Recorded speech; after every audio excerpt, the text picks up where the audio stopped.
What's up, everybody? Welcome back to town, Dad. Heck yeah. How's it going? How you feeling? I'm a little back asswards today. I got home at like 9 o'clock last night. I found out that I had to be at work at 3:30. The dogs were nuts when I got home, and then I couldn't sleep, so I didn't get a whole lot of sleep. And now I got to go back in at 4 o'clock in the morning because we're draining the boilers. So I've got to manage to get all my stuff done tonight, and then get some sleep and go to work and get my week straightened out after tomorrow. So it looks like you're not watching that much Monday Night Football, huh? I will watch some of it. Well, no, Wow. I'll stay up. You know me. You know that I'll just. You say you'll go to bed, but then you're gonna be texting me. It's gonna go into overtime, and you're gonna be like, "For fuck's sake, it's in overtime, and I need sleep." Man, if this game goes into overtime tonight, something's really going to have to be wrong. Absolutely. I mean, we'll get into all of Monday night because I'm ready. I'm freaking ready. It's time. It is time. I don't care what their record looks like. They're not out of the playoff race yet. And so, with that being said, I want to welcome other side of the boat, who I learned his name is Jerry because he emailed me back today, and I wanted to say I got your email. Also, on the Facebook side, John is over here. I'm sure he's feeling pretty good after yesterday in terms of football. Also, we've got Tim in here. What's going on, Tim? Thanks for stopping by per usual. And I don't know if I missed anyone above that. No.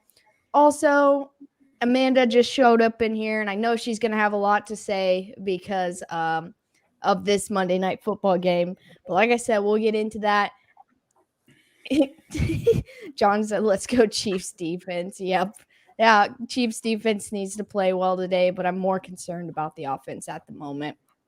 With that being said, if you haven't already, be sure to smash that like button so YouTube will push our stream out and we can get more people in here hanging out with us.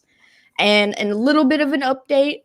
I haven't got the chance to talk to Dad so much because, like I said, he was out of town. But I have our giveaway figured out for our 300 subscriber giveaway, and I'm going to talk to him tonight, and I will have the announcement video out this week for sure. So if you aren't subscribed and you're here, be sure to hit that subscribe button so you can, have a chance to get into that giveaway. I got something really cool planned, and I'm pretty excited about it.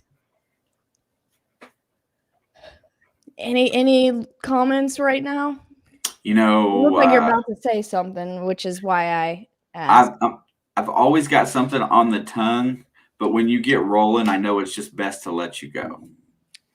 All right. Well, I needed like a 2-second break for a minute, so that's why I asked.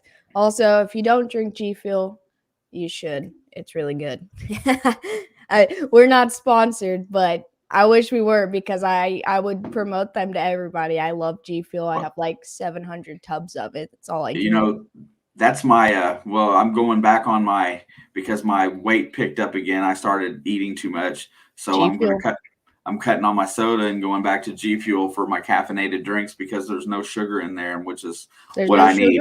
There's no sugar. There's minimal caffeine, but it still actually really works for the caffeine and like energy, and it's got vitamins in it. So you can't beat this. And a tub of it, the price tag looks expensive, but if you measure it out, you'll be able to get like one whole thing of this for like 2 or 3 like 20 ounces of Mountain Dew at the gas station, or vice versa. You get like 3 of these for like 1 20-ounce at a gas station of anything. So interesting Monday in the sports world. Yeah, we've got a lot to talk about, honestly. I mean, we obviously are going to recap everything that happened yesterday, which a lot of things happened yesterday. A lot of things, there was only 1 or 2 things I wasn't happy about, but I was right about a lot of things, and I was pretty excited about that.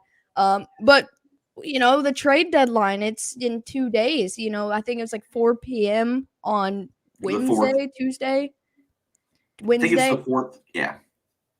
It's on the 3rd.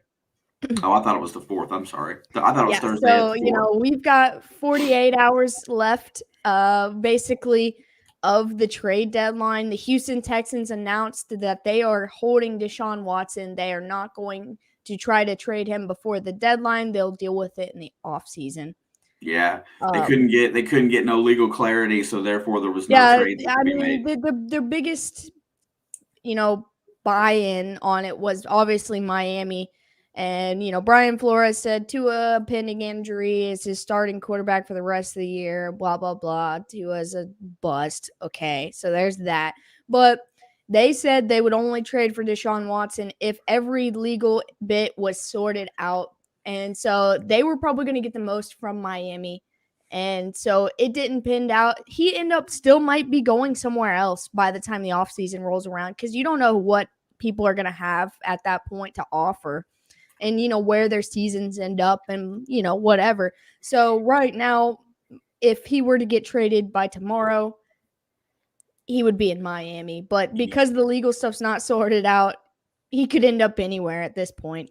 Before we go too far, because since Amanda's in here right now, but one of the sports shows that I listen to during the day when I'm at work is New York based, and they came out and said today that if the Giants look bad tonight, they're looking at I think it's the general manager is probably going to be out the door, and they're going to have a fire sale. Is what it says. What they feel like going on within the organization. They're putting a lot of the pressure on that team to win tonight because they feel like that if they can play well the last 2 weeks and then just get blown out again, that it might be time to blow it up and start all over. Not anything about the head coach, but a little bit of the upper management and start trading off some pieces, trying to gather some picks to do a full rebuild starting next year. I thought that was really interesting today because there was a lot of talk like that about, how teams fared this weekend and what they might do prior to the deadline. I was about to ask a really dumb question and say, did the Giants play yesterday? Because I feel like I missed that. Duh. But I did watch them last weekend for sure. I know for a fact I watched not all of, but a lot of their game. And, like I kind of agree with that situation. I mean, they're capable of at least 8 to 10 wins. I'm like, pending the fact that half of their starters have been injured and they're dealing with that. But Daniel Jones has really stepped up this year, and a lot of guys around him have really stepped up this year. Like their backup running back to Saquon, he's played well relatively. They've got their rookie in Kadarius Toney, who's played well when he's not punching guys. You know, and Maturity, they've got other guys in their defense. They've got some key playmakers on defense, but I think, like I said, the pending injury is the only thing truly holding them back. Like I feel like they could be very competitive with Dallas right now if they weren't so banged up. And so I kind of see where they're coming from saying that. I don't think they should use this Chiefs team as the determination because, one, the Chiefs have the potential to be Super Bowl contenders, and two, they have the potential to only put up 3 points in a game. So nobody really knows who the Chiefs are right now. And so I feel like this is a really unfair assessment for their ownership and stuff. Like, a divisional game, yes. Another NFC team, yes. But like, I don't think the Chiefs is a fair assessment of how their team is because they're going to be in Arrowhead. It's on prime time. The stadium's going to be packed. I mean, I don't think it's going to be as packed as some games, but it's going to be loud in there, and it always is. They've been backed up getting people trying to get into the stadium all day. I watch a Kansas City city coverage thing, and they were like showing the opening gates. They opened so early today, and people have been trying to get into the stadium all day. So it's going to be a loud, hostile environment. The Chiefs need a bounce back, and the fans know that. So that's the only thing I don't agree with, picking a primetime game against the Chiefs in Arrowhead to determine whether they need to keep their GM and ownership and stuff. I think it's just due to inconsistency, because, they started out the season getting beat by Denver, a tough loss at Washington, and then, a tough loss against Atlanta as well. I mean, Matty Ryan's always good. And then you bounce back with a win against New Orleans, but then you get blown out by Dallas and the Rams. Okay, look, the win against New Orleans, I didn't expect it, but it showed so much promise in that football team. And so I've been watching all of the sports shows on TV and whatever, and they've made a really good point to me, and it's something that you and I had talked about, how the playing field's kind of leveling out now, and it's not all just top dogs. When I say that, I feel like everybody's top dogs now, because I was looking at the NFC standings. There's 3 teams with only one, or 4 teams with only one loss, 2 teams with only 2 losses. It is a very level playing field now, and every loss is bad, but every win is good. Like, you can't have an average win against a bad team. Like, it's a good win, because look what the Jets did to the Bengals with a backup quarterback this weekend. And that's the prime example. And look, I know part of that is they have no tape on this guy. There's little things. It's in New York. Those are trap games, situational like that. But every win is a big win. And so they may not have as many wins tallied up as they'd like, but they've had a lot of really close games. They're where the Chargers were last year. Now, I'm still have yet to determine exactly where the Chargers stand this year, but they're right where the Chargers were. Like, I'm not saying Daniel Jones is Justin Herbert, but Daniel Jones has shown an incredible amount of growth in the last 2 or 3 years. And so I don't know. I just feel like right now is a bad time to give up on them. I think ownership in New York, they get pushed into this situation a lot, because it's not just the Giants, the Jets, the Mets, the Yankees, the Nets. All major sports in New York have an intense amount of pressure, because frankly, everybody in New York thinks that they should win every year, and it's just as bad of a It's like mentality the as same out. thing about LA. Yeah. Same concept. I totally understand, and it's nothing that I'm disregarding. I understand the hostility of New York, and especially in the sporting industry. But with so many guys out, and the fact that they're still able to win big games, like playing New Orleans on the road, things like that, it's just like, I get it. It's a aggressive market, but I'm actually impressed with this Giants team this year. Well, let's just go back. Do you remember early on, pre-training camp, we said that there was a lot of that the league had closed in on itself. These teams are a lot. Some teams have certain advantages over others, and they're going to blow teams out and look really good. But as a whole, I think the league is a lot closer than together than what a lot of teams' records show. So therefore, the Look at the Giants. Minnesota Vikings. Yeah, you know what? That's a You pretty talk good about a bad example, in my loss opinion. yesterday. Yeah, that was a good game. A lot of the games yesterday, I thought this weekend was going to be fairly dull. I'm not going to lie, but everything I watched was really good. The Jets and Bengals game was good, even though they didn't win. It was a good game. The Saints and Bucks, favorite game of the week.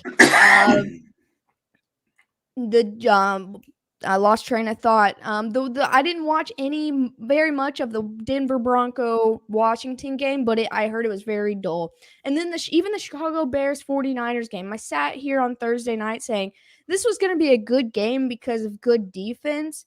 But what the Pittsburgh Browns game looked like is what I anticipated the 49ers Bears game to look at. I didn't expect 55 points to be scored that game. And so that turned out to be really good. Jacksonville and Seattle, that ended up being a pretty decent game. Like, all these games this weekend was just entertaining. Did you hear the analogies for Halloween for some of the football games? For example, Geno Smith put on his best Russell Wilson costume yesterday. Started out 14 for 14 in the game. And then Mike White, or whatever his name is in New York, put on his Joe Namath costume. They were talking about, the way they play. Shout out to Mike White, man. He was one of 2 quarterbacks to ever throw for 400 yards in their first NFL start, one being Cam Newton. You want to start with that game, since we've got to get into our reviews as well from yesterday? Yeah, let's roll right into it. I had a lot of good and bad from that game. Well, then go ahead and blow yours off first, because mine's a little different, probably. Probably. Well, the good thing I have to say about the Bengals offense is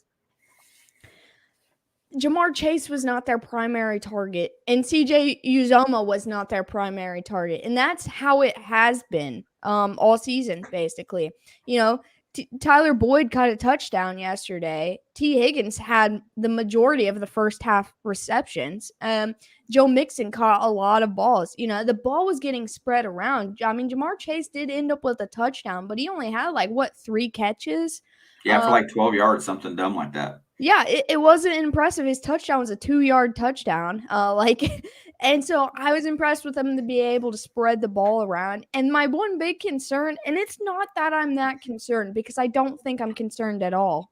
It was the defensive side of the ball as they couldn't stop them. You know, they were getting killed by slants and screens all game. And I think the biggest part of that was that there's literally no film on this guy at all. You don't know what to expect from him. He accounted for like 90 rushing yards too, or something stupid. Like he was running the ball, he was throwing the ball. Other people were throwing the ball to him. Everything was just working. The Jets had a good game, and I don't think people should discredit the Jets at all because the Jets also beat Tennessee in Tennessee. And I'm not saying they're a bad team. They do have a little bit of defensive issues, but that was another. When we get to Tennessee, we'll talk about that. But like I said, nobody is a bad team. Yeah, so I don't think everyone's like, oh, well, Ravens fans. Okay, Ravens fans specifically are like, oh, wow, Bengals fans are real silent right now. The bandwagon fans are real silent right now. The actual fans are standing up and saying what they saw. You're just seeing the bandwagon fans because they're the ones that were talking shit to you last week. So you know, like it was a bad win because they didn't win, or a bad loss because they didn't win. But it's not because it was the Jets. It was, you know, I think they had a fairly good play calling the whole game too. I just think one, they were outplayed, and two, it was just a weird game. Well, the first half, no panic that they played with. They played really poised football while the Jets were coming out there and throwing their punch. The first half was a very, good half for the Bengals. What happened in my brain is that Lou Anarumo in the second half came out and went back into that soft zone. That's what killed them almost every single game last year. Every time they get the lead. The same defense that they played last year, the bend, don't break. They did not think that guy was going to beat him in the red zone. He never came back off of that and went to any kind of a hard man. He never mixed it up.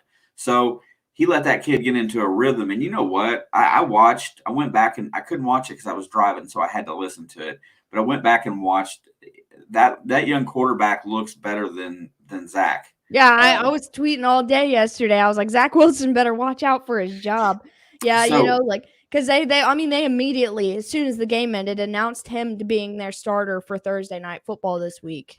Yeah, so then the only offensive issue that I had the whole game is that they played very poised until what I couldn't figure out is that there was 4 minutes and 26 seconds on the clock, and if you run two running plays, you're going to be down to under two, to right around the 3-minute mark before you punt if you don't get a first down. I don't know why they came out and wanted to go into a pass play on an obvious first down blitz. If you look at how they lined up, they knew the blitz was coming. It should have been a run or a draw regardless, just to get that clock, ticking down, because you have a 5-point lead with 4 minutes to go and the ball. That's all you really needed to win the game right there. And play calling there could have made that a lot more difficult of a task to lose. I mean, I think the one big issue, and I'm not saying this lost the game because the Bengals couldn't stop the Jets at all. They didn't know how to stop Mike White. But that rough or unnecessary roughness call on Mike Hilton, worst call of the year. That is literally probably one of the worst calls I've ever seen. He was well into tackle form before the receiver put his head down. The receiver initiated that. It looked like the Daniel Jones hit. Quarterback, or he's running the ball, he lays his head down. The guy's already in tackle mode, in the proper tackling form, mind you. and then it ends up being helmet to helmet. That was the same hit. It was the same type of hit, and that was the worst call I've ever seen. But however, and say what you want, but if that call goes to, there was the immediate thought, oh, the call goes to New York for that call. Oh, well, guess what? We're in New York, but I know that there's no. I mean, there's always going to be controversy. And, if that, I was at work, one of the managers from another department was standing there watching it with me. And I said, if that call had gone 7 seconds earlier before the 2 minutes, they probably could have challenged that and they might have won. But since it was, they had to make the choice to review it themselves and they didn't. But I don't know. Like, I'm not saying that was going to be the Bengals win. Look, the Bengals defense couldn't stop them almost all game. Yeah. But that would have been a lot easier to win the game if that had not been called.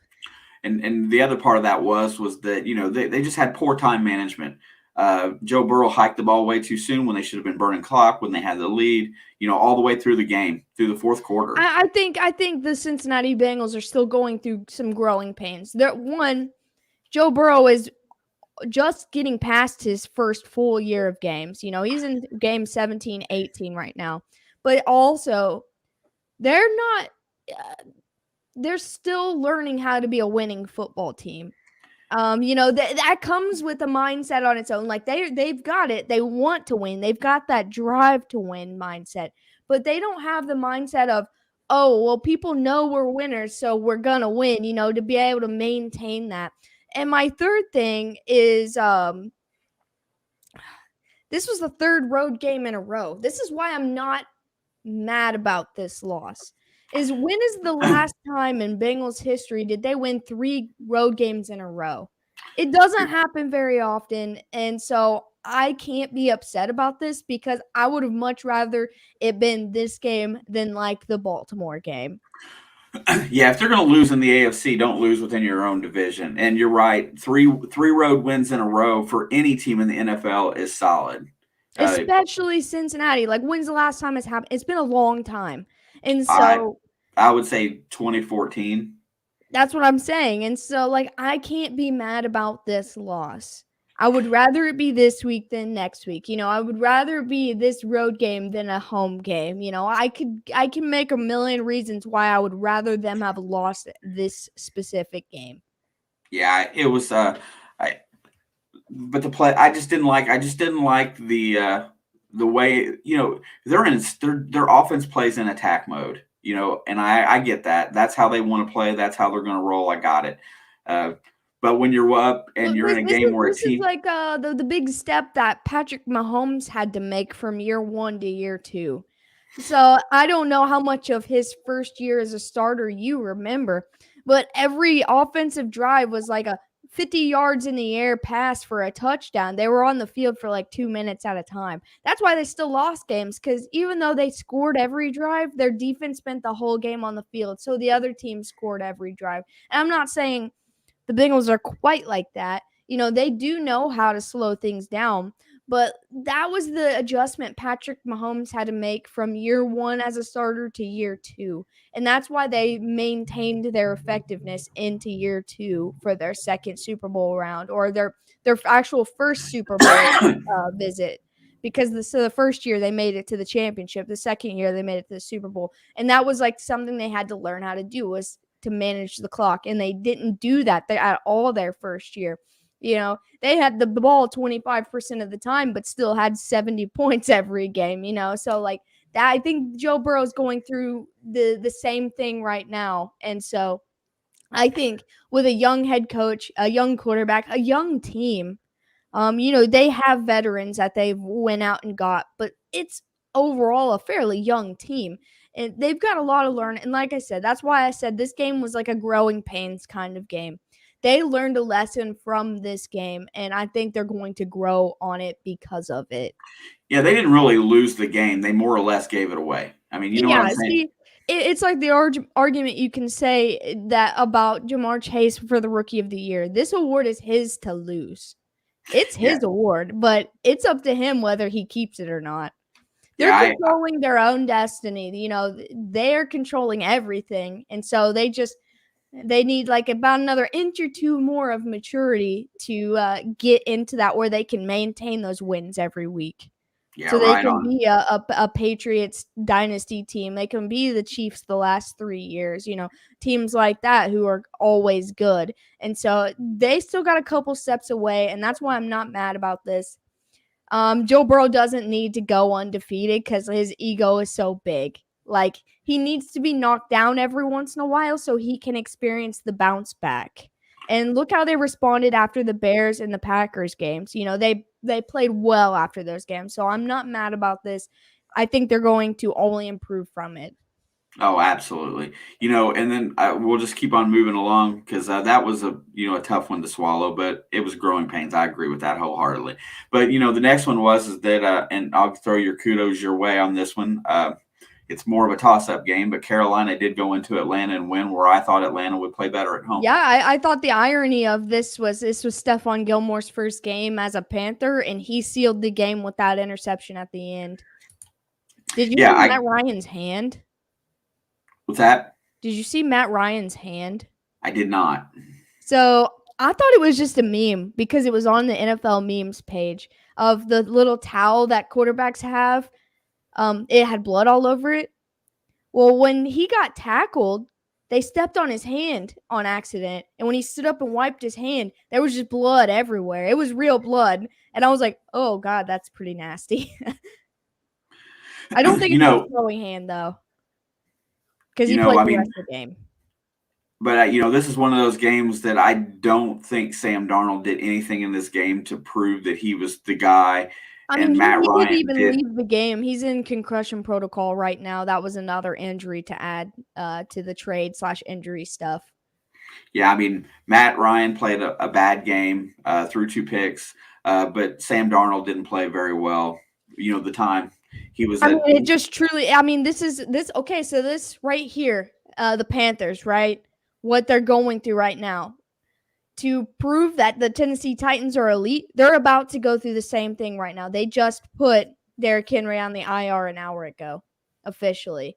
So, look, we had the talk of like why Derrick Henry should win the MVP award because there is no player that's more important to a team than Derrick Henry is to the Titans. Well, I think Derrick Henry, like Christian McCaffrey, is their Derrick Henry, and so it really came to show. What that team really is. They've lost like 3-4 games in a row before this win. And all 4 of those games, Christian McCaffrey was not a factor in really. And so, they're putting it all on Sam Darnold because Sam Darnold's not playing well, but that team just can't. They relied too much on him.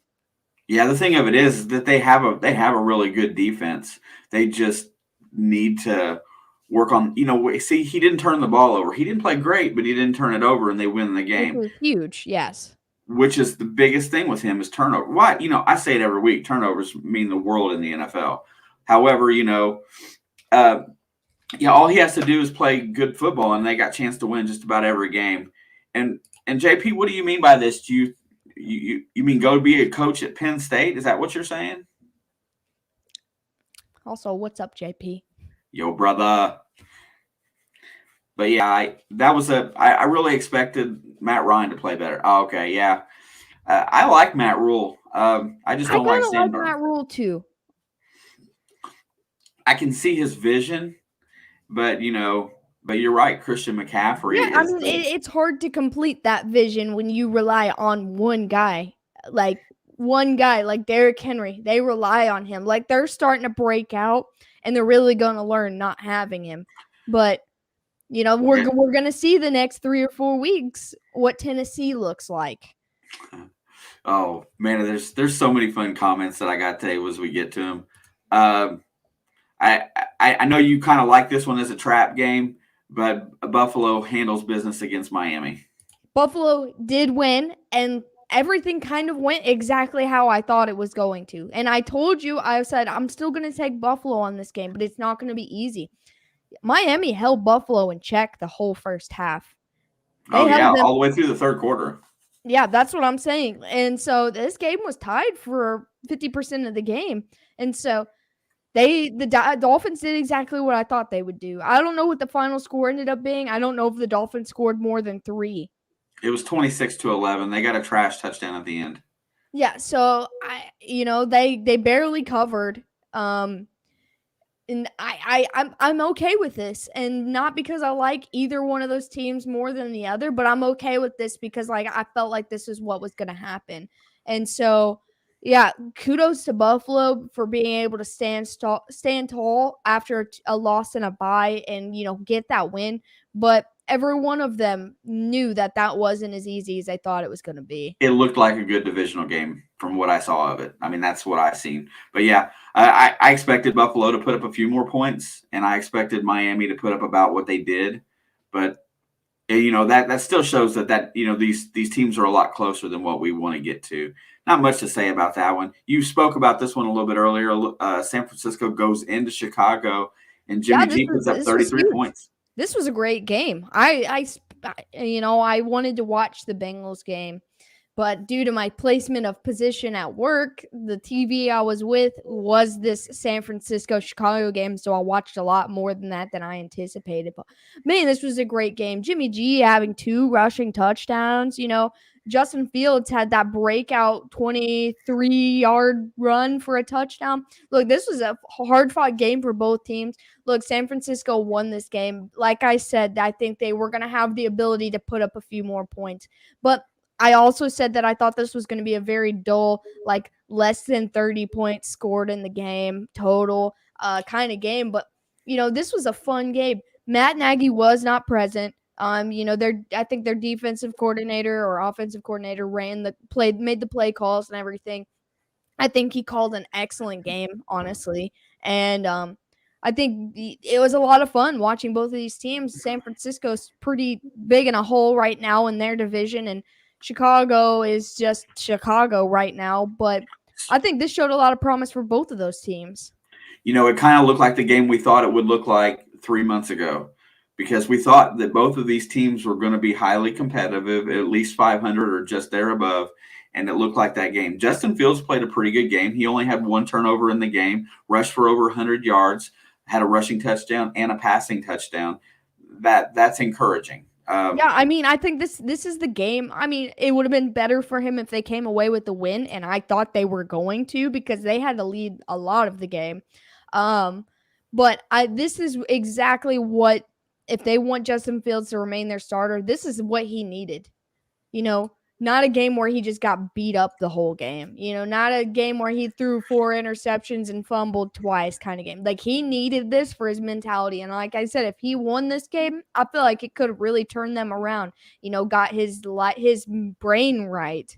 Because he looked a lot happier today than he did when we watched him against Tampa Bay. David's Island Life and Adventures, welcome.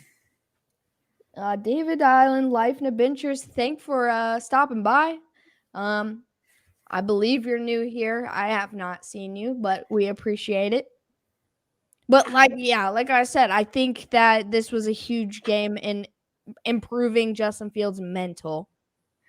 Yeah, it was definitely good for that. And this game was a 1-point game at the 9-minute mark in the fourth quarter.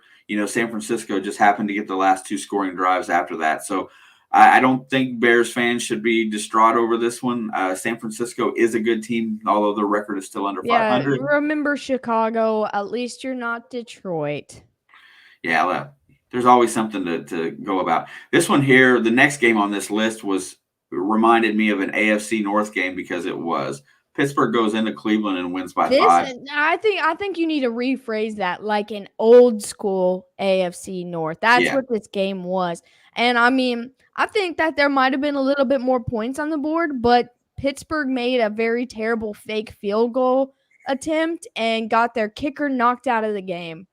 And so therefore they didn't kick again because their punter has never kicked in his career, not in college, not in the NFL, not in high school. He's never kicked. So they didn't want to risk it. And I get it. I understand. But yeah, this was a hard fought divisional. Well, it was divisional, but defensive battle all day. I think Cleveland had the ball a total of 5 times, like 5 drives.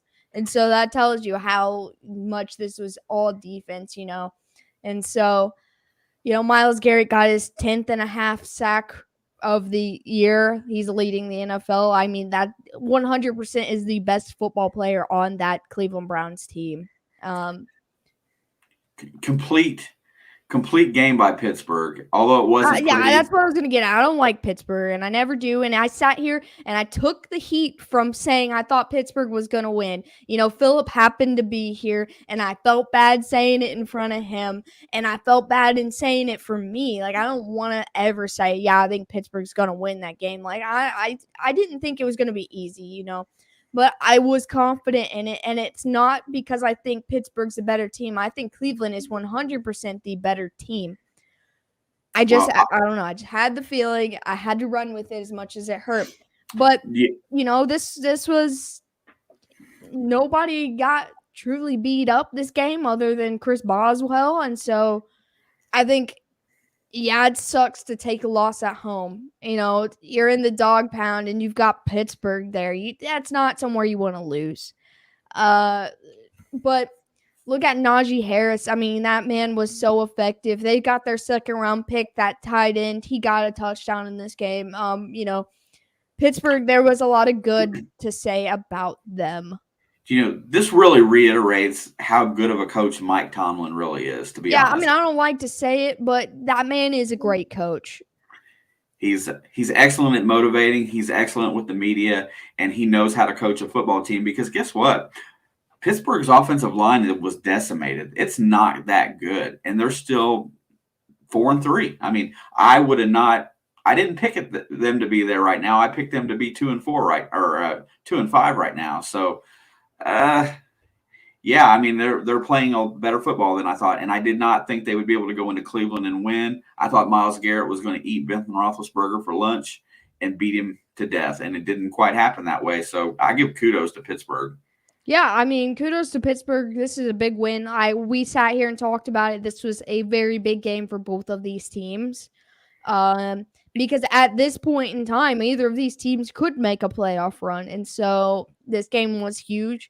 Unfortunately for Browns fans, they did not win this game. But, they still got to play 5 more divisional games. So they still got 5 more chances. Yeah, and they're only sitting at 500. I know that the AFC is really packed tight with teams, so they're not out of it yet. But they really have to do some soul searching to figure out how to improve from that. Hey, the next one on the list was one that I did not see coming in this manner. Philadelphia goes into Detroit. Yeah, I mean, this was the biggest L I took in all of my picks this week.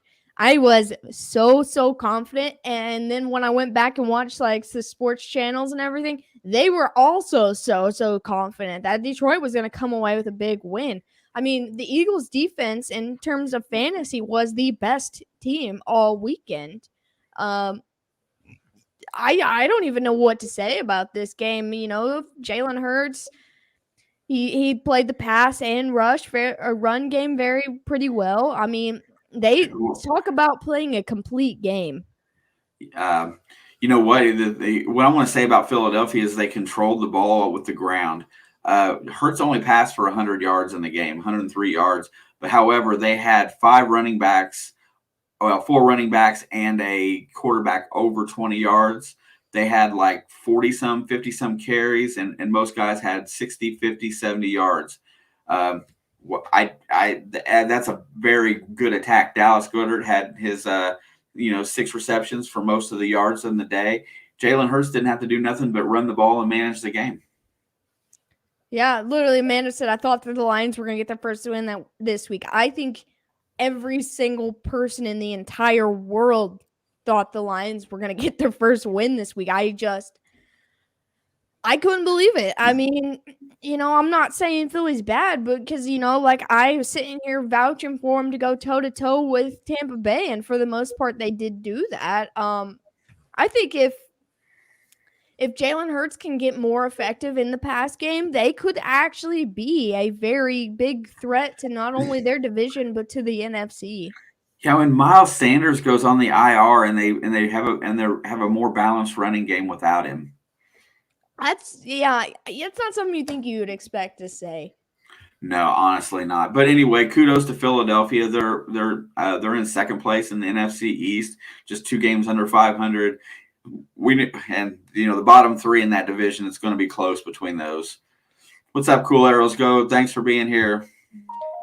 No, the correct answer is not go Packers. It is go Cardinals. But AJ Green's controller died in the middle of the game, or in the middle of the last play of the game, and so, go Packers because they won. But oh man, AJ Green probably took a beating on that one. Yeah, I mean, he said he didn't see the hand signal for the route that he was supposed to run, but yeah, whatever. At the end of the day, they still had an opportunity to win. I still think Green Bay and Arizona and the Rams are probably the 3 best teams in the NFC. I'm gonna just come out and say it. It was an impressive Green Bay win. Yeah. Every single thing in the entire world was stacked against them. And, between Aaron Jones and A.J. Dillon, we didn't get to talk about the recap of this game because we only talked about the beginning of the game, beforehand. But, yeah, I mean, kudos to Aaron Rodgers for basically going to the practice squad and reaching in and grabbing a couple guys and making it work. Plus, their running backs. The running game was huge for that game. There's his number one asset. Nothing rattles him, and he has poise, and he makes do with what situation he's been given. And, I think that's a big part of his complaint in the offseason before. But you know what? When you win like he wins there, I don't know that there should ever be any animosity. He should just he's got a chance every year. He's always got a chance. Yeah, I don't think he should complain because he can do it all with anything. Yeah, that's you've hit the reason why a lot of people don't like him, and the reason why But he's got that arrogance because he does put out on the ball. He's got that arrogance because he knows he can. Yeah, he just wants reliable. Yeah, and but anyway, that was probably one of the better games of the week. And then the next one that I thought was outstanding, is God, where did it go? The Indianapolis Tennessee game. Go ahead. Which was a really, really good game. Let's be honest here. This was a big win that Indy needed. They unfortunately didn't get it. But there was a couple injuries that came into play into them not winning. They did come back and tie it up, which was really impressive thanks to a couple PI calls from the deep ball from Carson, which was not accurate at all, but it worked in their favor. Underthrown deep balls caused 2 different pass interference flags. But that guy who either got the interception or he got an interception on Ryan Tannehill, but as he was getting tackled, he tore his ACL and dropped the ball and lost it back, which, that really sucks. I didn't understand why he dropped the ball, and then when I realized they said he was immediately ruled out for the rest of the game, that his season was over. Was that Kenny Moore or was that the Tyquan Lewis? What was the first one? Kenny Moore. I think it was Kenny Moore. Yeah, he's in there. Well, they're both in the secondary, but. Yeah, he had the ball and he was running, and as he was getting tackled, when he came down, he just let go of the football because his knee was in so much pain. And, that was a big play that made a difference in the game. Also, the guy who got the PI call that basically allowed them to tie the game up is the one who intercepted Carson in overtime. They each had, 1 possession, so next score wins. Carson threw that 30-yard ball, and he came up and snagged it, and they were already in field goal range from where he caught the ball initially, not counting the 10 yards, and then Randy Bullock to steal the win in overtime. Yeah. Big. There's a lot of big topics about that. A bunch of injuries. Derrick Henry he just had surgery. He's on the IR. They went and signed Adrian Peterson. Yeah, they're not going to get anywhere near the production, but they got to have something in order for Tannehill to compete. Every sports prognosticator today said that Tennessee's season is effectively over as of today. Do you buy that? I could see it being that way, yes. If they can't establish enough of a run game to where they don't have to depend on play action. Like they need the run game for the play action, and that's where Ryan Tannehill's at his best. I mean, it's a very similar situation with Baker Mayfield and the Browns. So if they can get enough run production, they still have a decent chance. You want to hear something? I heard the most interesting stat that I've heard, and they were talking about Derrick Henry's amount of snaps that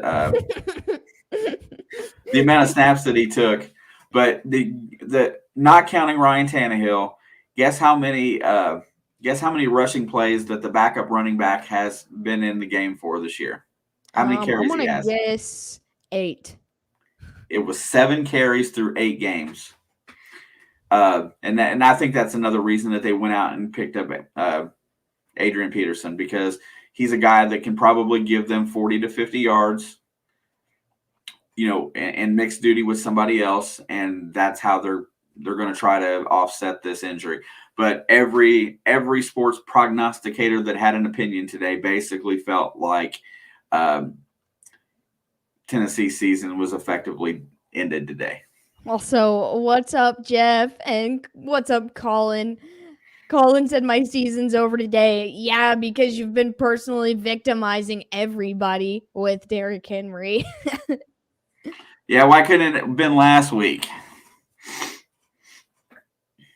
Colin didn't beat me, so. Yeah, I know, but that's okay. He's not even in my division. He's in yours, right? Yep, me, Colin, Philip, and Amanda. Yeah, well, that you should be on cruise control. I think Amanda's gonna beat him this weekend after today's game. She's got, I think, Daniel Jones and that backup running back, that Booker kid for the Giants. And unless Kansas City goes lights out, he's obviously going to get some points. All right. Is that all of our 1 o'clock games? Oh, I'm not sure. Hold on. Let me go back to my list here. We talked about the Lions. We went backwards and talked about Thursday. No. Well, yeah. But we're going into the Rams go into Houston and just annihilate. I mean, really. Yeah. But this is another one of those. I said that was a trap game. And I'm going to sit here and tell you that I still wasn't wrong. They started this game the way that everybody in the world thought it, was up 14-0 or 21-0, whatever. But, the Houston Texans almost covered. They were only like a point or two away from covering the spread, and everyone said that it wasn't even possible. It was close. That Houston still put up 22 to 24 points-ish, and Matt Ryan had a game. He was I think he was like ranked the 6th best quarterback fantasy weekend with 3 touchdowns. I think maybe an interception, like 300 yards or something like that. But I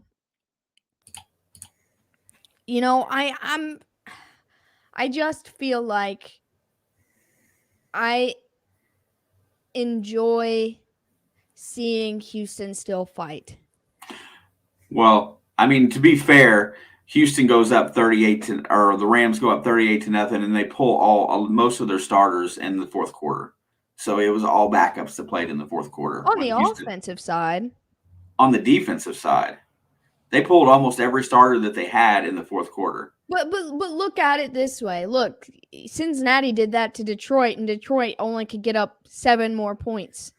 Well, I mean, I'm just saying that they put goose eggs up for the first 3 quarters with their starters in the game, and then they knock out 22 points in the fourth quarter on reserves. I mean, it's like playing the B team. I mean, they didn't score when they needed to. Yeah, but the Houston Texans are a B team right now. Oh, I'll give you that they didn't quit, that they could have just folded and lost this game 38-0, but they put up 22 points. So, I mean, I know this was going to be a blowout because it was supposed to be. But I only said it was a trap game where I think that the Houston Texans could come back and cover. and they were only like 2 points off from doing that. And so that was the only point I was making. I'll take the L on that, but They I did did say the cover. Rams would still win. So they did cover. I knew it was close. Yeah, because it was plus. Yeah, it was 16.5 was the final spread. And tell me something. How does Vegas get it that close? Honestly. I don't want to get into that. But yeah, I I got can go you. all day about that topic. Yeah, Rams handled their business. They went in there and did what they were supposed to do. That's pretty much all that really needs. Here's the one that I think that me and you differed on that I got right this week, probably the only one. But New England goes into the Chargers and wins. Yeah, you said the Chargers were going to win. I'll pull that up right now. I did not. Yeah, you did. I picked New England. No, you said that New England would cover. That's what you said. That's all you said. You said New England would cover, but I'm still leaning towards the Chargers. No, I picked New England. No, there's no way. I'm gonna pull it up. I got it. Go ahead. I got it. it Up later, but I had New England on that. I don't know. I feel like it was on my bet sheet for the weekend. Because I was back and forth that I was like it was gonna be a close final score. Yeah,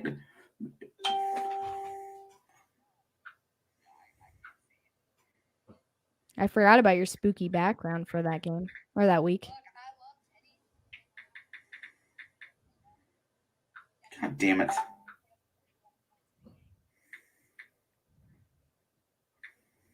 I just remember the thumbs up because I'm a big boy. Ask my mama. What? Ask my mama.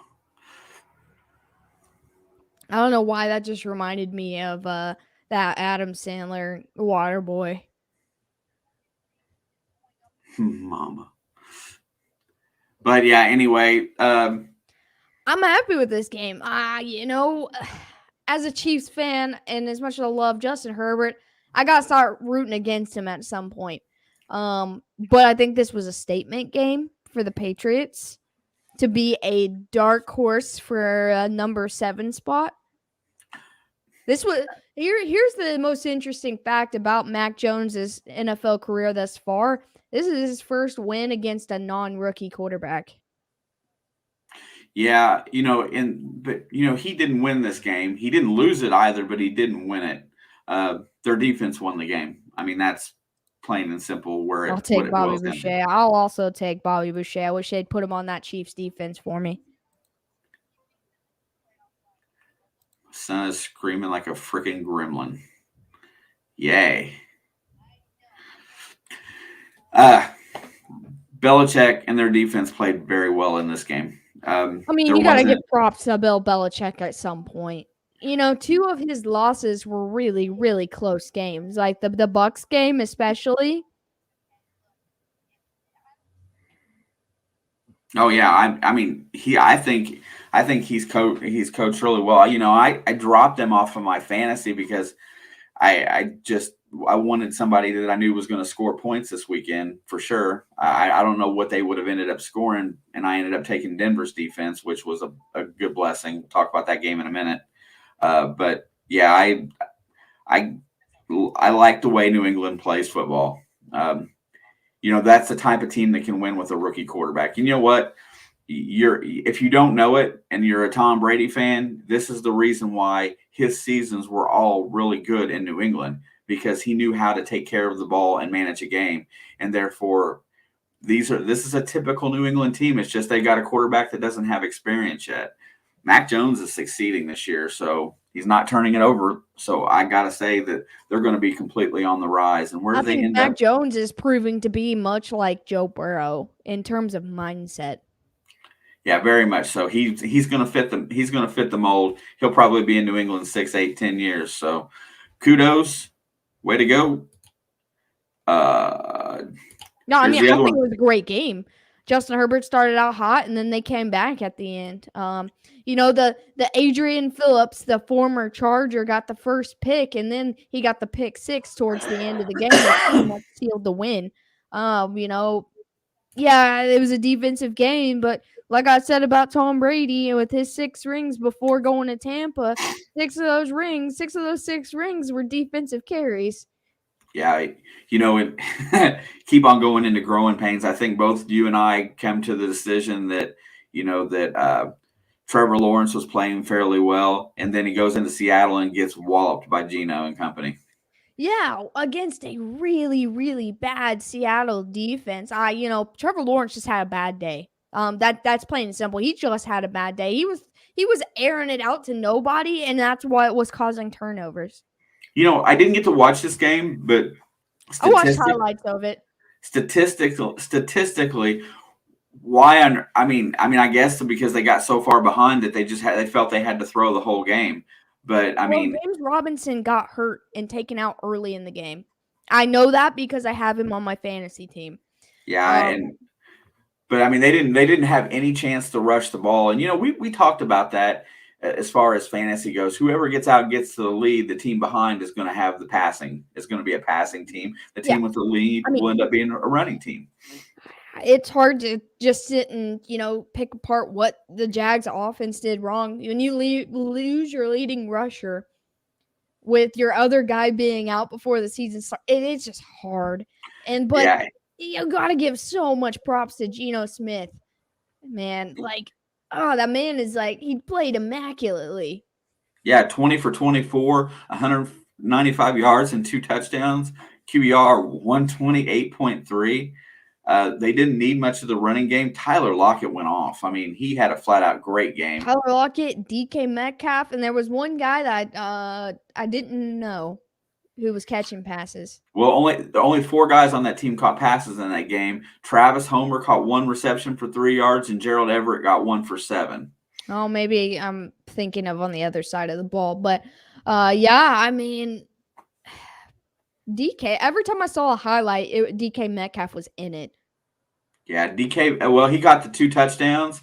He was 6 for 6 on targets and receptions. He only had 43 yards. Tyler Lockett got all the yardage. He's got 43 yards, but he also had 12 points. So, Well, no, that's, let's see, what is that? 6, 12, 2 touchdowns is 12 points. 16 plus 6 is 22 for the game. A field goal makes 7. He accounted for 43 yards and 12 points. Yeah, I was giving his fantasy points was up over 22 just for the receptions and yardage. Oh, no, he's probably got close to 30, honestly, because of the 2 22. touchdowns. But I'm talking about game time. He got 2 TDs. That's 12 points accounted for by him. Yeah, but them 2 receivers they're tough to handle. Lockett and Metcalf. That's one of the better duos. Is beautiful on the deep ball, and DK is like a Derrick Henry, just a little thinner, probably. Not much thinner, but I bet Russell Wilson was breathing a sigh of relief because now they go into I think they go to their bye, and after that, I think Russell's back. Yeah, they said he could be back by the time they play Green Bay, and I think that's the game after their bye. Yeah, so let's see how if they can pull it back together. Washington at Denver. It's basically the same type of game that Washington's been in all year. They just can't complete. Denver played really good defense. This is another game I like to compare to what I thought the San Francisco-Chicago game was going to look like.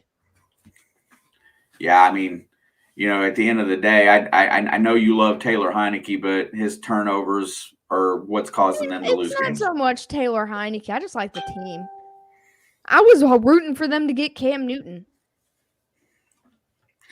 Yeah, they're going the route that they're going. And is Fitzy coming back? I said the earliest was, I think, week 10.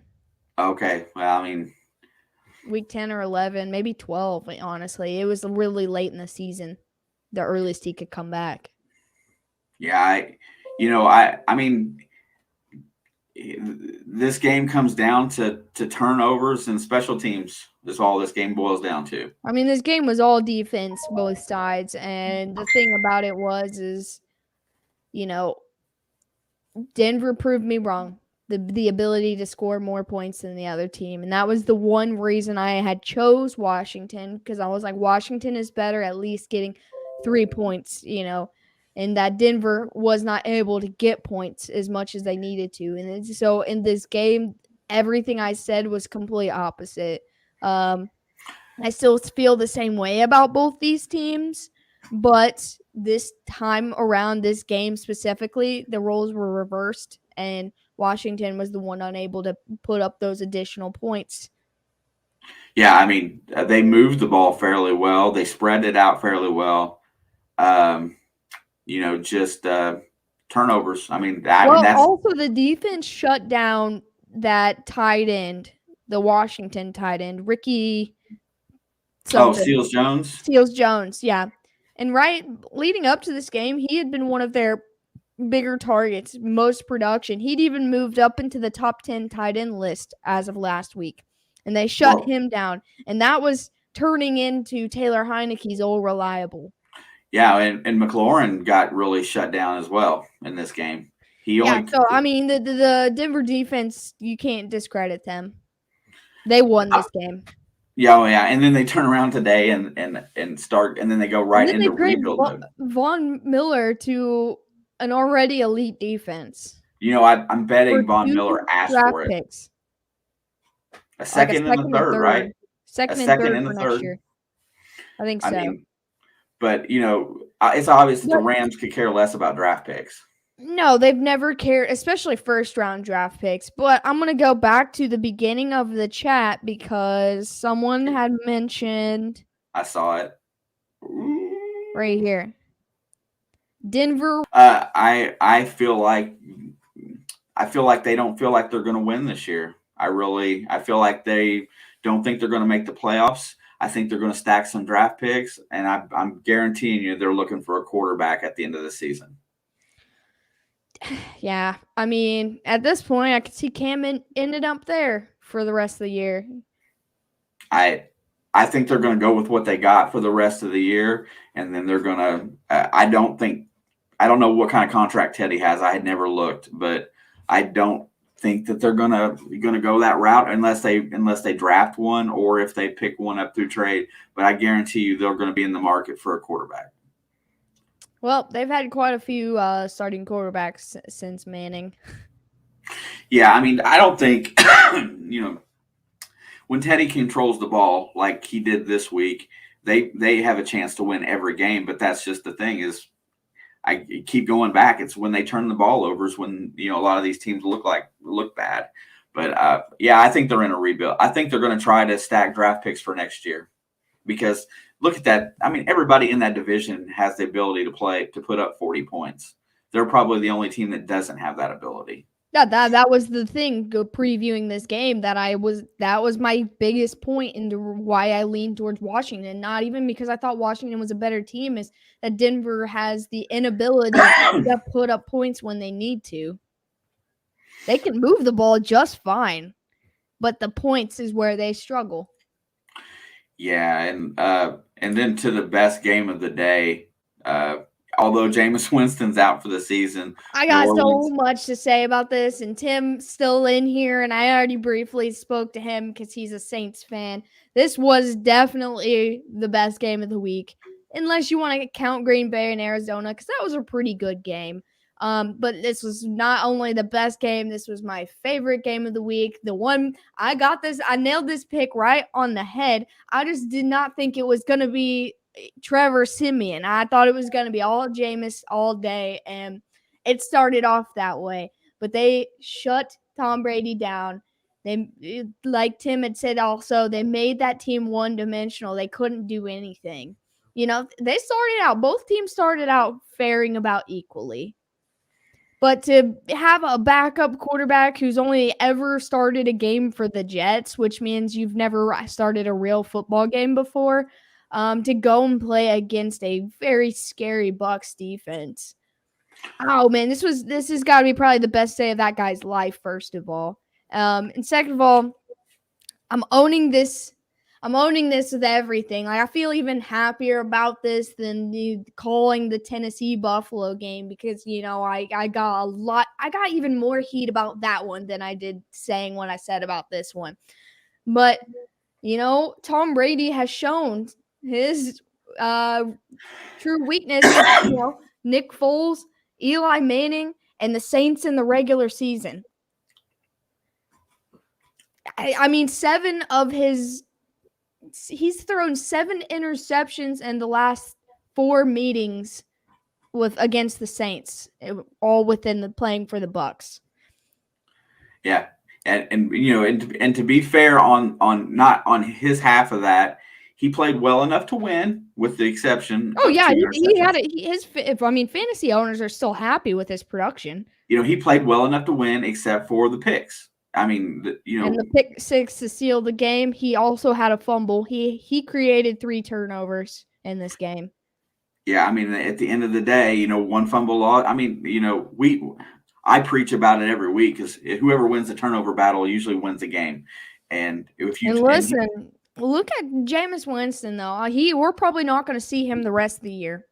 Yeah, they said it's significant. It was a very Joe Burrow similar injury, but everyone gave that man so much hate. But he's got the lowest number of turnovers out of most quarterbacks this year. I think he only had like 4 interceptions up to this point. Yeah, 3, maybe 4, and you know, Sean Payton putting him in a position to win.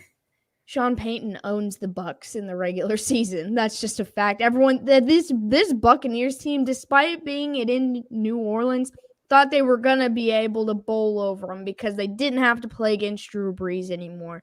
But when Drew Brees left, that entire defense didn't leave. And you know who else made a big difference in this game? Who they went out and brought him back home. Mark Ingram comes from Houston and makes a big game in this. You know, he was a big factor. Yeah, he only got in for 6 plays, but he averaged 4.5 yards per carry. You know, and he had like 2 or 3 big plays. Yeah, he had one 11-yard run, and I'm not even, and he had 2 big plays in the passing game. I mean this was a fantastic Saints team win. Well, you know they rallied around this Trevor Siemian, who was probably really scared, honestly. Playing against the Bucks is not easy. That defense is not easy. It's scary, and you got guys like JPP, Vita Vea, all of those guys, Devin White, who killed Jameis Winston. You know, like, these guys are scary.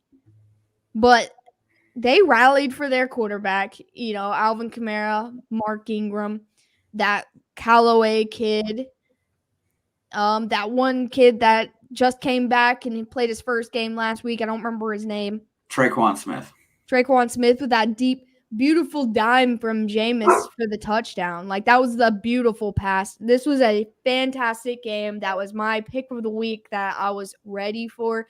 I had so much fun watching this game, and I also had so much fun watching the Bucks' final drive after the pick 6 because he got sacked like 3 times in a row. And that one time he got up and he was like, just threw the ball down, and I was like, oh, he's crying. Yeah, you know, that I have to say, you know, I was distraught over the way the Bengals lost the game when they had control. But to come back and watch this one at the end of the day, I couldn't help but smile. I mean, God, I took a nap during like the first quarter because I was just beat. I worked all day yesterday. But I made sure not to sleep through the whole game like I did last week, because last week the Bucks game was not fun to watch. It was that Chicago game. I did not care. I just went to sleep. I didn't care. But this one, you know, I made sure to get up so I didn't miss a second half because I knew things were going to get interesting in the second half. It always does. And look, talk about divisional games that are true bloodbaths. Like, we talk about AFC North games, NFC West games, but the Bucks and Saints games are exactly like that. And, you know, that team rallies around the idea of playing against the Bucks. It doesn't matter if they're the worst team in the league or the best team in the league. When the Bucks come to town, they are ready to play. Agreed.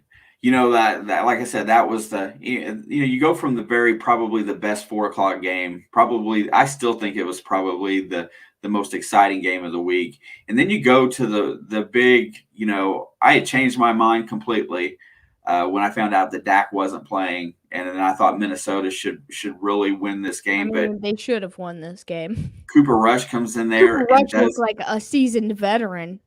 comes in and takes them down and wins the ball game.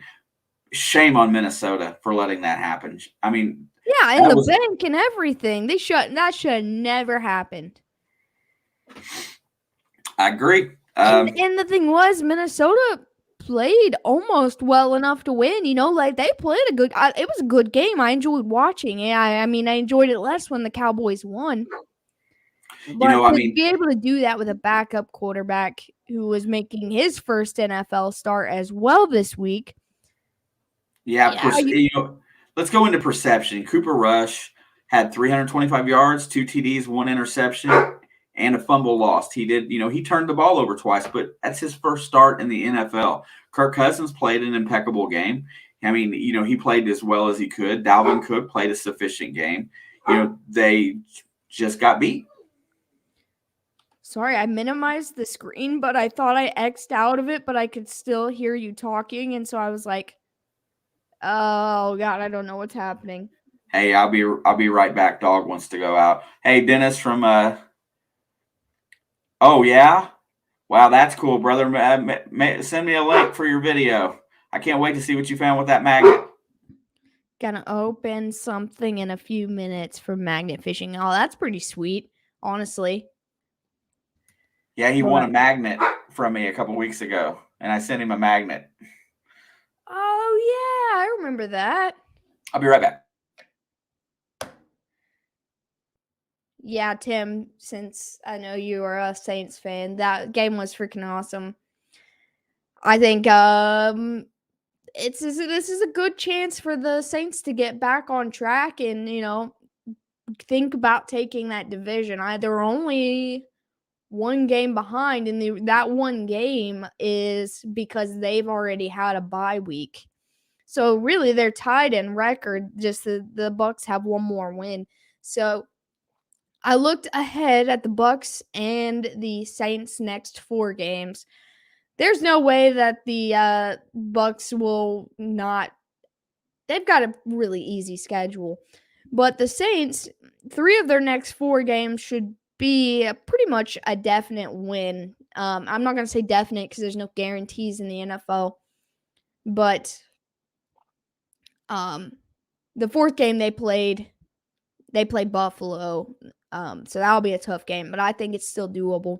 But yeah, it was a great game, and I'm going to watch that clip of Brady every single day probably because it just brings me happiness. Never been live, may open it on live stream. Hey, that would be super awesome, actually. The best part about live streams also is you don't have to edit anything. It's right there. It's real, and people can watch you do it. I think that would be really fun.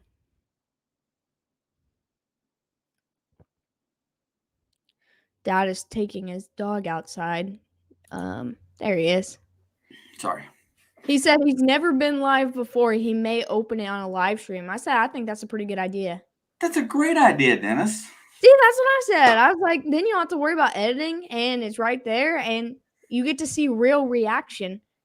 Yeah, I mean, that's it. It's just like pulling something super crazy's inside of it. You're going to get the most authentic you on camera opening it. Yeah, I can't wait to see what you got. And if you want to come on Thursday night, and if it ends up being really something you want to talk about, you can come on Thursday night and hang out with me at 9:00. Yeah, if you go live, I'll come check it out. Heck yeah. I've been watching a lot of treasure hunting live streams, and also the other side of the pond. I actually won his giveaway yesterday. His 100 subscriber giveaway. Yeah. Or was it other side of the pond? His name Jerry. Other side of the boat. Other side of the boat. Sorry, there is a pond, isn't there? Pond Scum. Yeah, that's Kathy Johnson. That's Kathy. Yeah, I know Kathy. But yeah, I won his 100 subscriber giveaway, and so I was pretty excited about that. I wasn't even trying to. I didn't realize that the video I commented on I was congratulating him on hitting 100, and it was a giveaway announcement. I didn't realize that to enter it, you had to comment on that video. I hadn't watched it yet. I commented on it, and then I went and watched it because I just want to say congrats. I just at least try to leave comments on everyone's videos. And then he sent me a message and said, hey, my giveaway is around 5:00. Come stop by. And I was like, oh yeah, I'll come stop by. And then I watched his video, and then my name came up, and I was like, well, no way, I didn't even know I entered into it. So yeah, I talked to him today, and he was here earlier, so that's pretty cool. Yeah, I love this community. What's up, AZ? Thanks for stopping by. Do you think Arizona Cardinals are picking anyone up? I mean, they went and got Zach Ertz, so I don't know. Probably not. I think they're pretty well set. There's a couple guys out there that teams were shopping today. I had the list, but I can't remember. There was no that cornerback from Miami. People are talking about him, Xavier Howard. Yeah, I mean, he's on the trade block. Horrible week in football land. I mean, it's horrible, Steve. It's horrible because the Bengals lost. I know you probably weren't in here for the beginning when we talked about that game, but it wasn't a horrible week. I think it was actually good. And I know that being a Bengals fan, seeing the Steelers win is never a good day for you. But this win is probably better than you think, because I think the Cleveland Browns are more of a threat than the Pittsburgh Steelers still.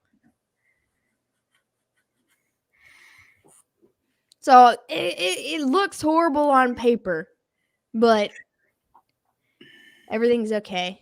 It showed how is who, in my opinion. It showed how is who. What? Who is who? Oh, who is who? Yeah. No, just because Pittsburgh won doesn't mean they're the better team.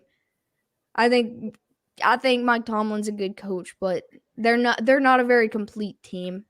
I really feel like Tomlin is really close to Belichick anymore as far as coaching ability. Yeah, I mean, he gives them a winning season every year, no matter who they have. Yeah, right on. Like back to where we were at a minute ago, Dallas had no business really winning that game. Shame on Minnesota for letting that happen. Seriously, everybody in the world wanted them to take down Dallas this week, whether Dak played or not. Yeah, that just doesn't seem like I don't get that one at all. I know Dallas's defense is pretty good. They really are. They're pretty good, but I still think Minnesota's defense is better. I mean, yeah, that guy's had a pick in every game except for this one, but other than that, he's blown a lot of coverages. He's not consistent. He definitely likes to jump routes. I mean, for sure. Never heard of Cooper Rush. I never heard of Cooper Rush either, but that's because he spent 4 years on the Cowboys practice squad, so no one cared about him. But yeah, Also, what's up with Dallas and only having redheaded backup quarterbacks? I don't know. Is that the secret? Who knows? You know what? They made a comment about Andy Dalton getting traded back to the Cowboys before we saw Cooper Rush play, of course. I really feel like one of those quarterbacks in Chicago is going to get traded. I mean, there's no reason to keep both of them if you're not going to use either of them. I understand having one. You need one on your bench in case something happens. At this point, it's going to be either or. But I don't, I'm sure that there's some value out there for a Nick Foles or an Andy Dalton right now, considering how bad some of these backups have looked. Yeah, but then you look at, some of these other backups like Mike White and Trevor Siemian. Like, crazy that Henry could be done for the season. He is done for the season. Yeah, he's probably done. I mean, he's already on the IR, so that's 4 weeks. And unless they make a deep playoff run, that might be his only chance of coming back late. Kathy. Of the devil, here she is. I was confusing your channel name with somebody else's for a minute, and we were just talking about you. Thanks for stopping by. What's up, Miss Kathy? The Saints are going to be looking. Yeah, see, Steve, I actually heard today. I don't think they're going to, but I heard today that they might consider reaching out to Cam Newton. Yeah, I heard not the GM, the other guy on there. They said that Taysom Hill might be back next week. Taysom Hill is expected to return. And then they're going to go with the one kid, the two guys that are already in their system as Trevor backups there. Simeon and Ian Book from Yeah. Notre Dame. They said that they were not going to be quarterback looking, and that was about 4:00 this afternoon. Yeah. This was, late last night, early this morning that I heard them talking about that. I didn't think they would. Their explanation for that is that their system is too complicated to get somebody acclimated in a short period of time. That's fair. I mean, completely. Are you partying tonight, Kathy, or are you watching football? Because I'm already ready. I am super ready. Sorry, Amanda. One of these are going to end up in your yard at about 11:30 tonight. Oh, man. But anyway, so speaking of which, that's about where we're at during the day.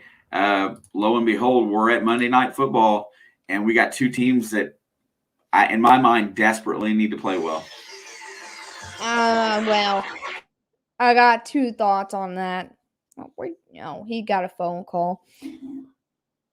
It's okay. I still love you. Thanks. Look, now the Chiefs desperately need a win because after laying out the AFC and NFC, I'm not going to say the Giants' reach for the playoffs this year is out, but the top 12 teams in the NFC are really tight knit right now, and that's going to be really hard to get into unless you don't lose another game. So, yeah, they need to for their organization, for their team to keep them together. But the Chiefs aren't completely out of reach. They're only about a game or two behind being in playoff contention. Premiers, LOL, I'm a Packer backer. Oh, well. I'll see you next week then, Kathy, when the Packers come to town. Which the Packers will probably kick my Chiefs' ass next week. But I am not going to stop saying it. I'm going to keep waving this flag. But the Packers are a good football team. I don't like Aaron Rodgers, but he's more talented in my opinion than Tom Brady. So you got that going for you. But enjoy all of your premieres tonight, Kathy. I think the Chiefs need it because part of me kind of wants the Chiefs to lose tonight because I think a loss tonight will officially get rid of all of the bandwagon fans. They'll go jump on someone else's bandwagon. And I'm okay with that. That's kind of how I felt about the Bengals today. They lost to the Jets, and I feel like a good portion of those bandwagon fans left with that loss. And so I don't want my Chiefs to lose ever, but I kind of hate the bandwagon fans. That's why some of these guys are kind of snapping at the fans because they're all toxic and they're calling the whole fan base toxic. But no, it's just the bandwagon fans that are toxic, and that's why they need to go. But speaking of Monday Night Football tonight down in Arrowhead Stadium, I saw about an hour or two ago before the stream that it was snowing in Kansas City today. And my boys thrive in the snow. The Kansas City Chiefs are a snow team, and I seriously hope we get a snow game tonight. That would be so much fun. I love it no matter who's playing. And speaking of the Packers, they get a lot of snow games towards the end of the season as well. I don't know. I love weather games. Rain, snow, it makes messy. It makes it fun. It makes you stay honest about your offense and defense for that matter. But you're right, Amanda. Bandwagon fans are literally the worst. And that's why the internet's upset at Tyrann Mathieu for calling the Chiefs fan base toxic. But seriously, the bandwagon fans are toxic. And that's for every team. As soon as they start doing good, you get more fans all of a sudden. And then as soon as they do something wrong, they start acting crazy and horrible, and I hate that. Colin, you're so desperate to beat me, man. Colin, Amanda's coming for you tonight. Look, I don't want her guys to put up any points other than Travis Kelce, of course, my freaking boy. But she's coming for that dub. She's coming for that dub. You're not taking this number one spot from me. Amanda has created her comeback starting last week, so you better watch out for her. Same here. So much more interesting when they have to work outside the playbook. Yeah, dude, I love snow games. The last couple snow games the Chiefs played in, obviously they were playing a lot better football, but I just had so much fun doing it. And yeah, the Green Bay might kick the crap out of Kansas City next week, but I see it going to be, I think they're still going to fight. They looked bad against Tennessee, but Tennessee is such a weird team to play against. I don't know, man. I'm starting to think the Philly fans are just loyal. Because if your team is always that bad and you still have that many fans, it's not bandwagon anymore either. You just got some awful fans, I guess. I don't know. I like seeing how many before, the last couple weeks, but going into this season, how many more Browns fans there were because they made it to the playoffs last year. And, when I was in Kansas City at the Browns and Chiefs playoff game, there were a lot of Browns fans there in like brand new jerseys. And there was this older Kansas City fan. She was probably in her 50s or 60s. And she was calling all of them out for being fake bandwagon fans. And she said they were doing some of the old school Browns chants and stuff. And she was like, that bark might be old, but those jerseys are new and so are you. And I was just laughing so hard. We were standing in line with her and she was calling them all out. But yeah, the number of Browns fans and Browns jerseys being sold the last 2 years has been an incredible increase.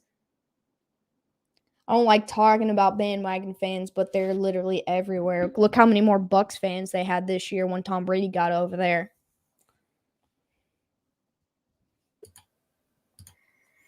How do you feel about bandwagon fans?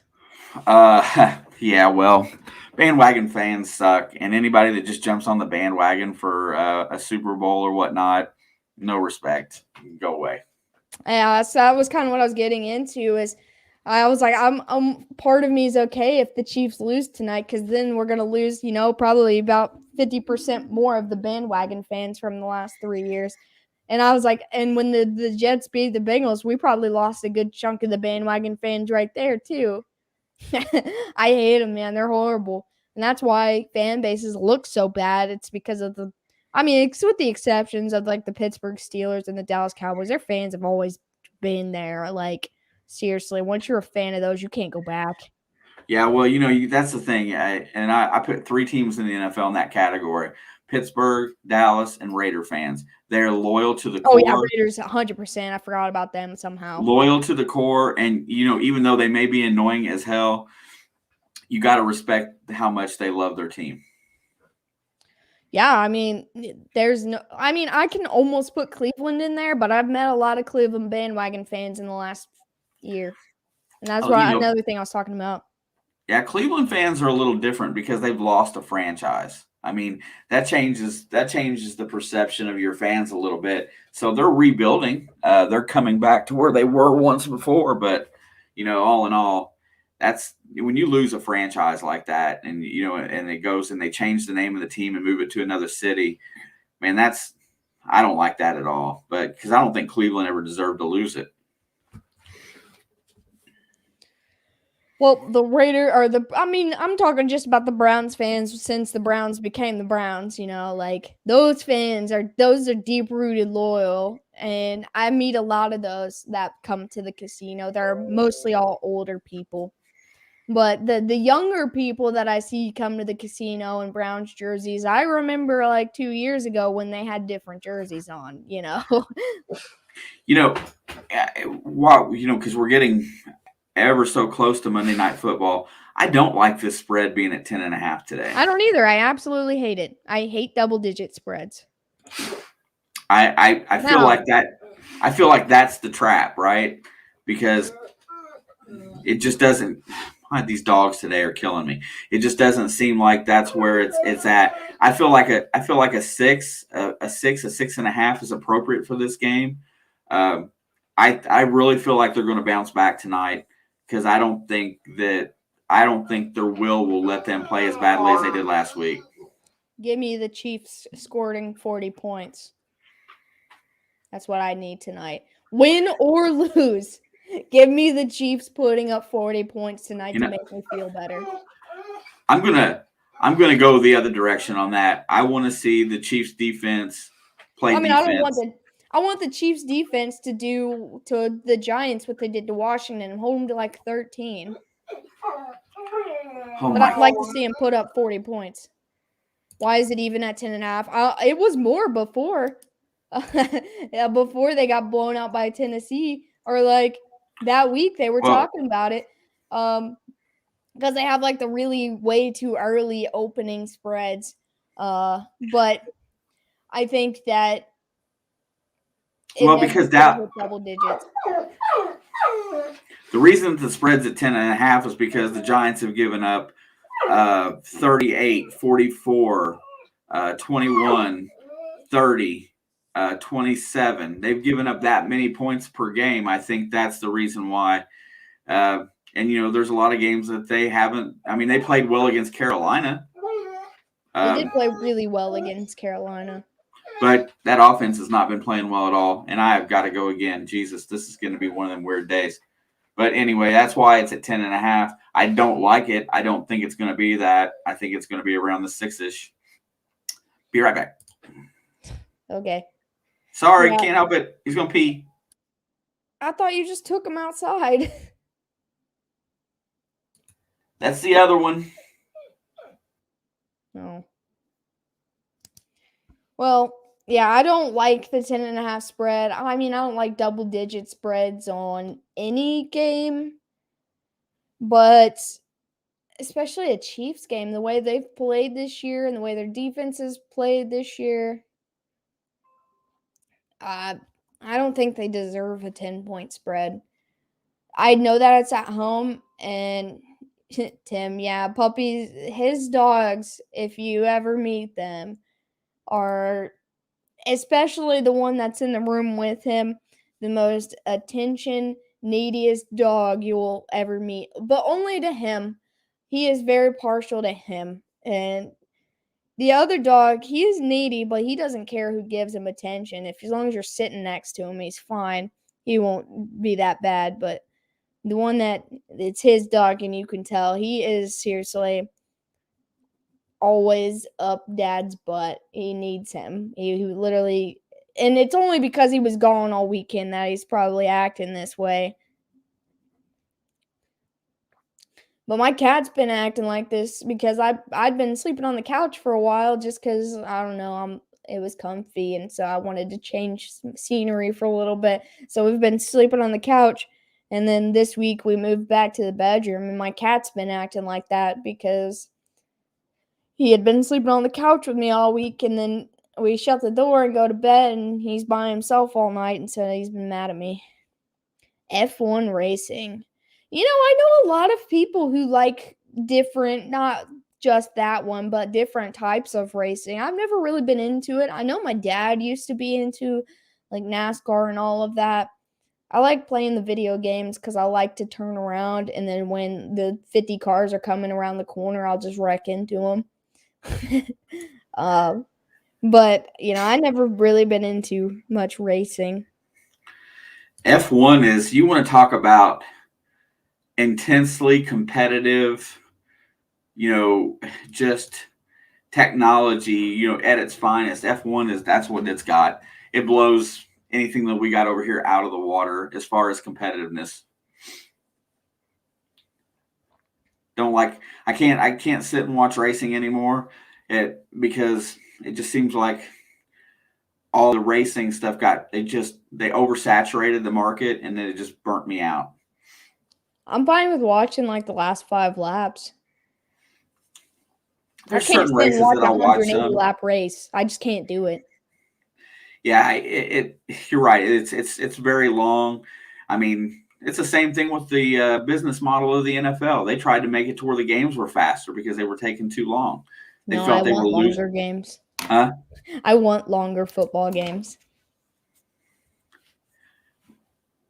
But yeah, F1 is just highly competitive, highly technologically advanced. It's just the absolute top of the food chain as far as speed, and that's pretty cool.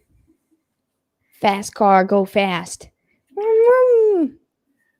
Yeah, but just watching, just seeing how this game plays out tonight. Teams with good offenses have really done well against the Giants, and I think that's where the odds come into play.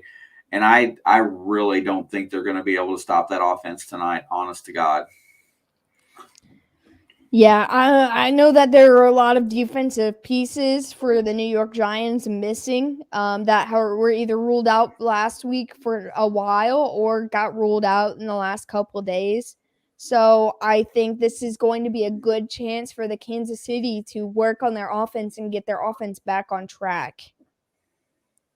So I think, I think this is going to be a higher scoring game. No way that either team wins by 10. I mean, I hope so. I hope like the score. I saw someone predict the score to be 41-10, and I freaking hope that happens. If they can hold the Giants under 15 and still put up 40, that'll make me real happy. Yeah, I'm with you. I think it's going to be 28, 17, 28. I mean, I think they think the make Chiefs will hit the 30. But I think it's going to be like 24-34. I guess that is 10. I guess so. I guess it is possible. Well, I mean, no, don't get me wrong. I just don't like the spread as far as gambling is concerned. I think the spread is probably pretty accurate to Yeah, where. because I was thinking 34-24 in my head, but maybe 34-27. They take it less than 10 or whatever. I don't know. Yeah, that's I like the 32-34 area for the Chiefs offense. And I could see the Giants breaking 21. I think what would make me real happy if it was like 32-34 to like 17. That would make me feel amazing because I know that Giants offense, despite the pieces they are missing, is capable of getting a lot of yards in a game. Capable of moving the ball, capable of making big plays, deep ball or on the ground. They're capable of everything. They're just like we said earlier, they're just not consistent. And they're coming off a big win in Carolina.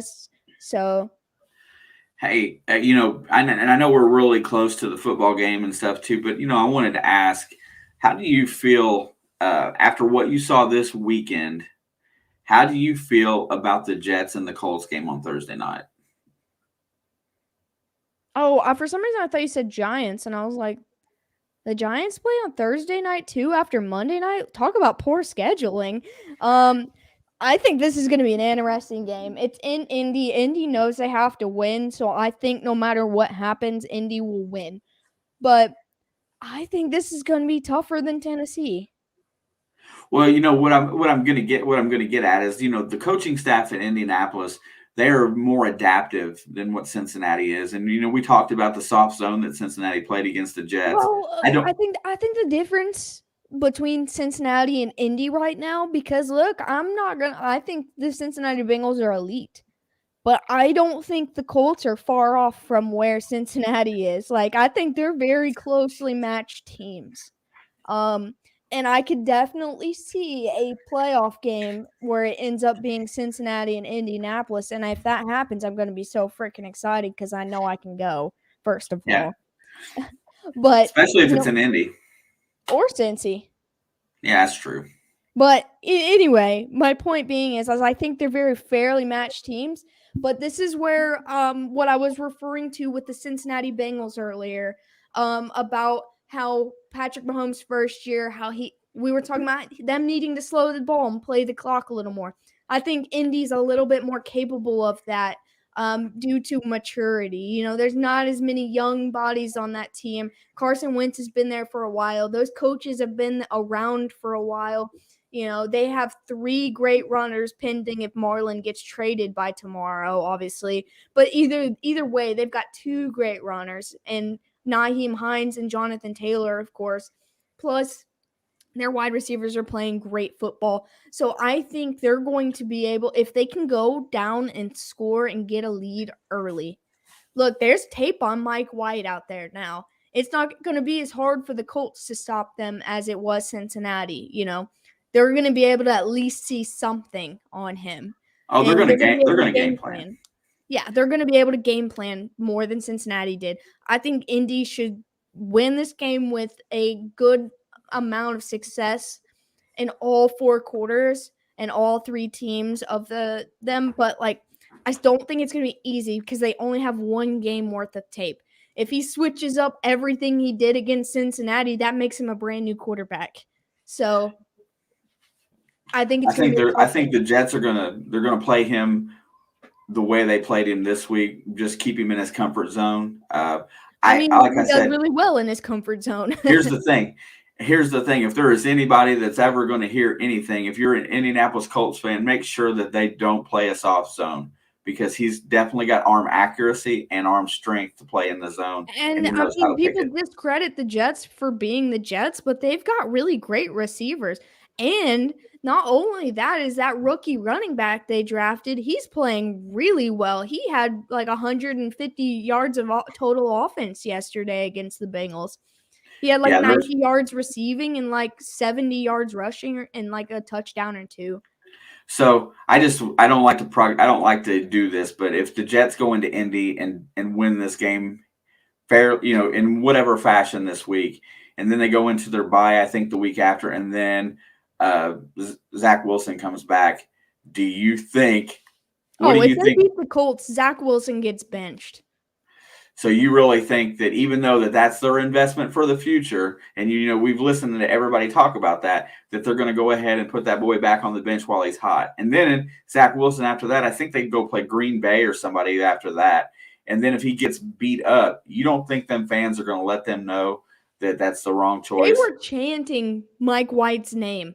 He didn't know what that feeling felt like, and he was really confused why they were saying his name.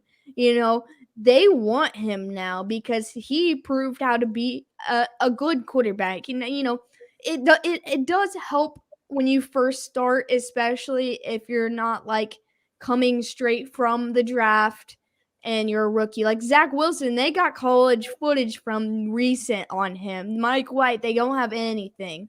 And so, it was in his favor, this Cincinnati game, because no one knew how to prepare for him. Yeah, there it is. I'm sorry, I misspoke. They play Indianapolis this week. If he goes out and wins this game, then the next week's when Zach's supposed to be back, and they play at home against Buffalo. And Zach Wilson, if he has a shitty quarter, what do you think is going to happen? Them fans are going to eat him alive. They will not care. They will not care. Well, we were just talking about New York sports just a little bit ago, and we were talking about the ruthlessness of New York sports. If they put Zach Wilson back in and he starts off with a turnover in the first couple drives and don't put any points up, they're going to bench him immediately, because not only do they have Mike White, but they have an elite veteran.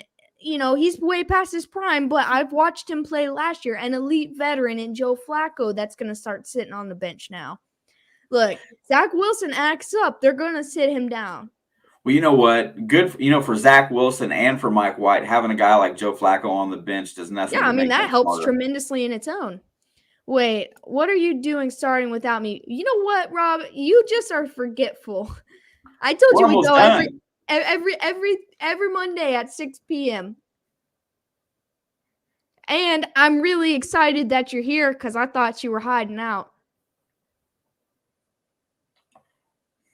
He just called us slobs. It is what it is. No, but seriously, though, I think Joe Flacco being there is actually important. Joe Flacco was there last year, I know. And he did play last year, so he's played with this offense before. So not only does he have a little bit of insight to give these younger guys, he's got actual experience to back it. He knows the players personally, that he can use his experiences and help them grow with those players that he's already played with. Whether he ever plays a snap for them or not this year, I think him being there is more helpful than Tim Tebow being with Trevor Lawrence.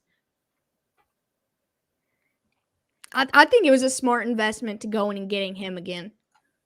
Yeah, I mean, put a veteran on that bench. I mean, we got to tip our hats to Robert Saleh a little bit. Honestly, even if the Bengals went into New York and lost, I still want to tip my hat to Robert Saleh, even if they went winless. He's done a great job with that defense, with that team, honestly, I think he's actually in it for the right reasons. Like he wants to he's like Dan Campbell in Detroit. I think he wants to rebuild this team. I think he wants to make them elite because he knows what playing for a winning football team, a Super Bowl team is like. He coached the 49ers defense the year they went to the Super Bowl and played the Chiefs. He knows what that feels like, and I think he really wants to go out on his own and replicate it. And I think he's done a great job with the Jets. It's not an easy task going to Detroit or going to the Jets or going to the Jaguars and, creating winning mentality. And he's taken down two of the most elite teams in the AFC already this year. He has created a home wrecker team because they haven't beat average teams, but they've beat elite teams. So he's created home wreckers. So if you got an average 500 or below record, you're probably going to beat the Jets. But if you're winning, you're going to lose to the Jets because Robert Saleh is coming in, and I honestly think he could be the answer they needed. Moving on from Adam Gase, it's hard to recover from that, but you turn around and get Robert Saleh, and I think he's doing a great job. I can't argue with one bit of that. You know what? And, there's a lot of people that are saying Brian Flores isn't doing a good job in Miami. I think he's doing a really good job with what he's got. Great job with his defense. He's a defensive minded coach. Look, Robert Saleh is too, and that's why his offense is slowly getting better and his defense is already improved, from last year. I think with time, both Dan Campbell and Robert Saleh can create something with those two organizations.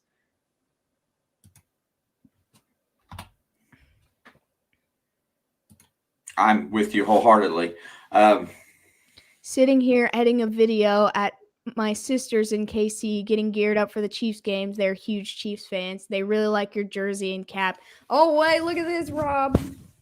They'll love it. They'll love it. I'm so jealous that you're spending Monday Night Football where Kansas City's playing in Kansas City. And also your sisters are cooler than you because they're not out here supporting Tom Brady every weekend, who got his ass kicked this yesterday. Like I said, and you called me crazy. That was the longest 1,300-mile drive of my life. Yeah, Rob, one time last year during the playoffs, me and Shelby got off work at like 11 p.m., came home, left here like 12 or 1, drove all the way to Kansas City for the game was at like 11 a.m. their time. And, Rob's coming up. And, we turned around after the game, and we drove immediately back because we had to go to work the next day. And talk about the longest day of your life. Seriously, that was almost miserable. If that game hadn't been so good, I would have regretted everything. Share, invite, copy. All right, I'm going to give it to you this one time because I'm ready for it. You can't say that much, and I don't want to hear that you have injuries on defense. They had Trevor Siemian kicked your ass.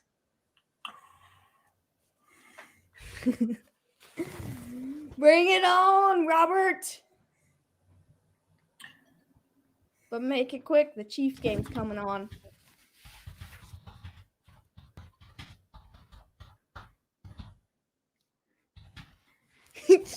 I just love how his immediate reaction's like, all right, put the link up. There he is. And that hey guys, what's up, Rob? All right, hold on. Let me bring my sister in with her shirt on. Here you go. Chiefs Kingdom all the way, baby. Oh yeah. Getting ready for the game. They Yes, live so ma'am. close, Alex. They live so close to the stadium, you could practically hear the people cheer. Oh, I'm so jealous. We could just throw a stone and hit the stadium. It's awesome. It's beautiful. I love Kansas City. I love the whole city. Yeah, you And got their some kin barbecue. here, that's for sure. I'm glad you didn't. All right, so he wasn't perfect yesterday, and that's all I'm gonna say. Did You you can- did you watch the pinned link in the chat, Rob? I'm sorry, do what? Did you watch my pinned link in the chat for YouTube chat? No, Yeah, go ahead and click on that real quick. I'm not sure how to do this. A pinned link on how to chat. Yeah, go to the YouTube chat and there should be a blue thing at the top where I pinned a comment. Oh, okay. Yeah, go check that out real quick. Here's a clip of Tom Brady. It'll make you feel better. Okay, I'll go watch that.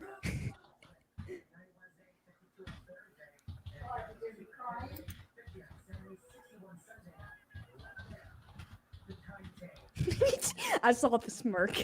That's not funny, Alex. Oh, it's hilarious. How many All right, how all many right, that's your- interceptions that's did your- Jameis Winston throw yesterday? that's your one. That's going to be your one clip you get for the whole year. Oh no, the many more to come. No, she goes, oh no. You know that Tom Brady's last pass as a New England Patriot was a pick six? Yes, I did. I knew that because I watched all those haters that made those videos before the beginning of last season saying he was washed up. And when they won the Super Bowl, the people that support him made sure they showed that clip to all the haters and the losers. I don't care that the Chiefs got beat in the Super Bowl. I care more if they lose tonight. But, you know, that Super Bowl was a bad time Wow, for so you them. care about a Monday night game more than them winning the Super Bowl. That you got your priorities messed up. You want to know why, though? Because everybody on that roster was hurt, including the quarterback. One of their coaches had just went to jail and got fired because he hit a 4-year-old while he was drunk driving. You know, Well, everything was going What wrong. happens for when you them. hire? That's what happens when you hire family instead of a real coach who's already had a previous DUI and they were giving him a 40-second chance.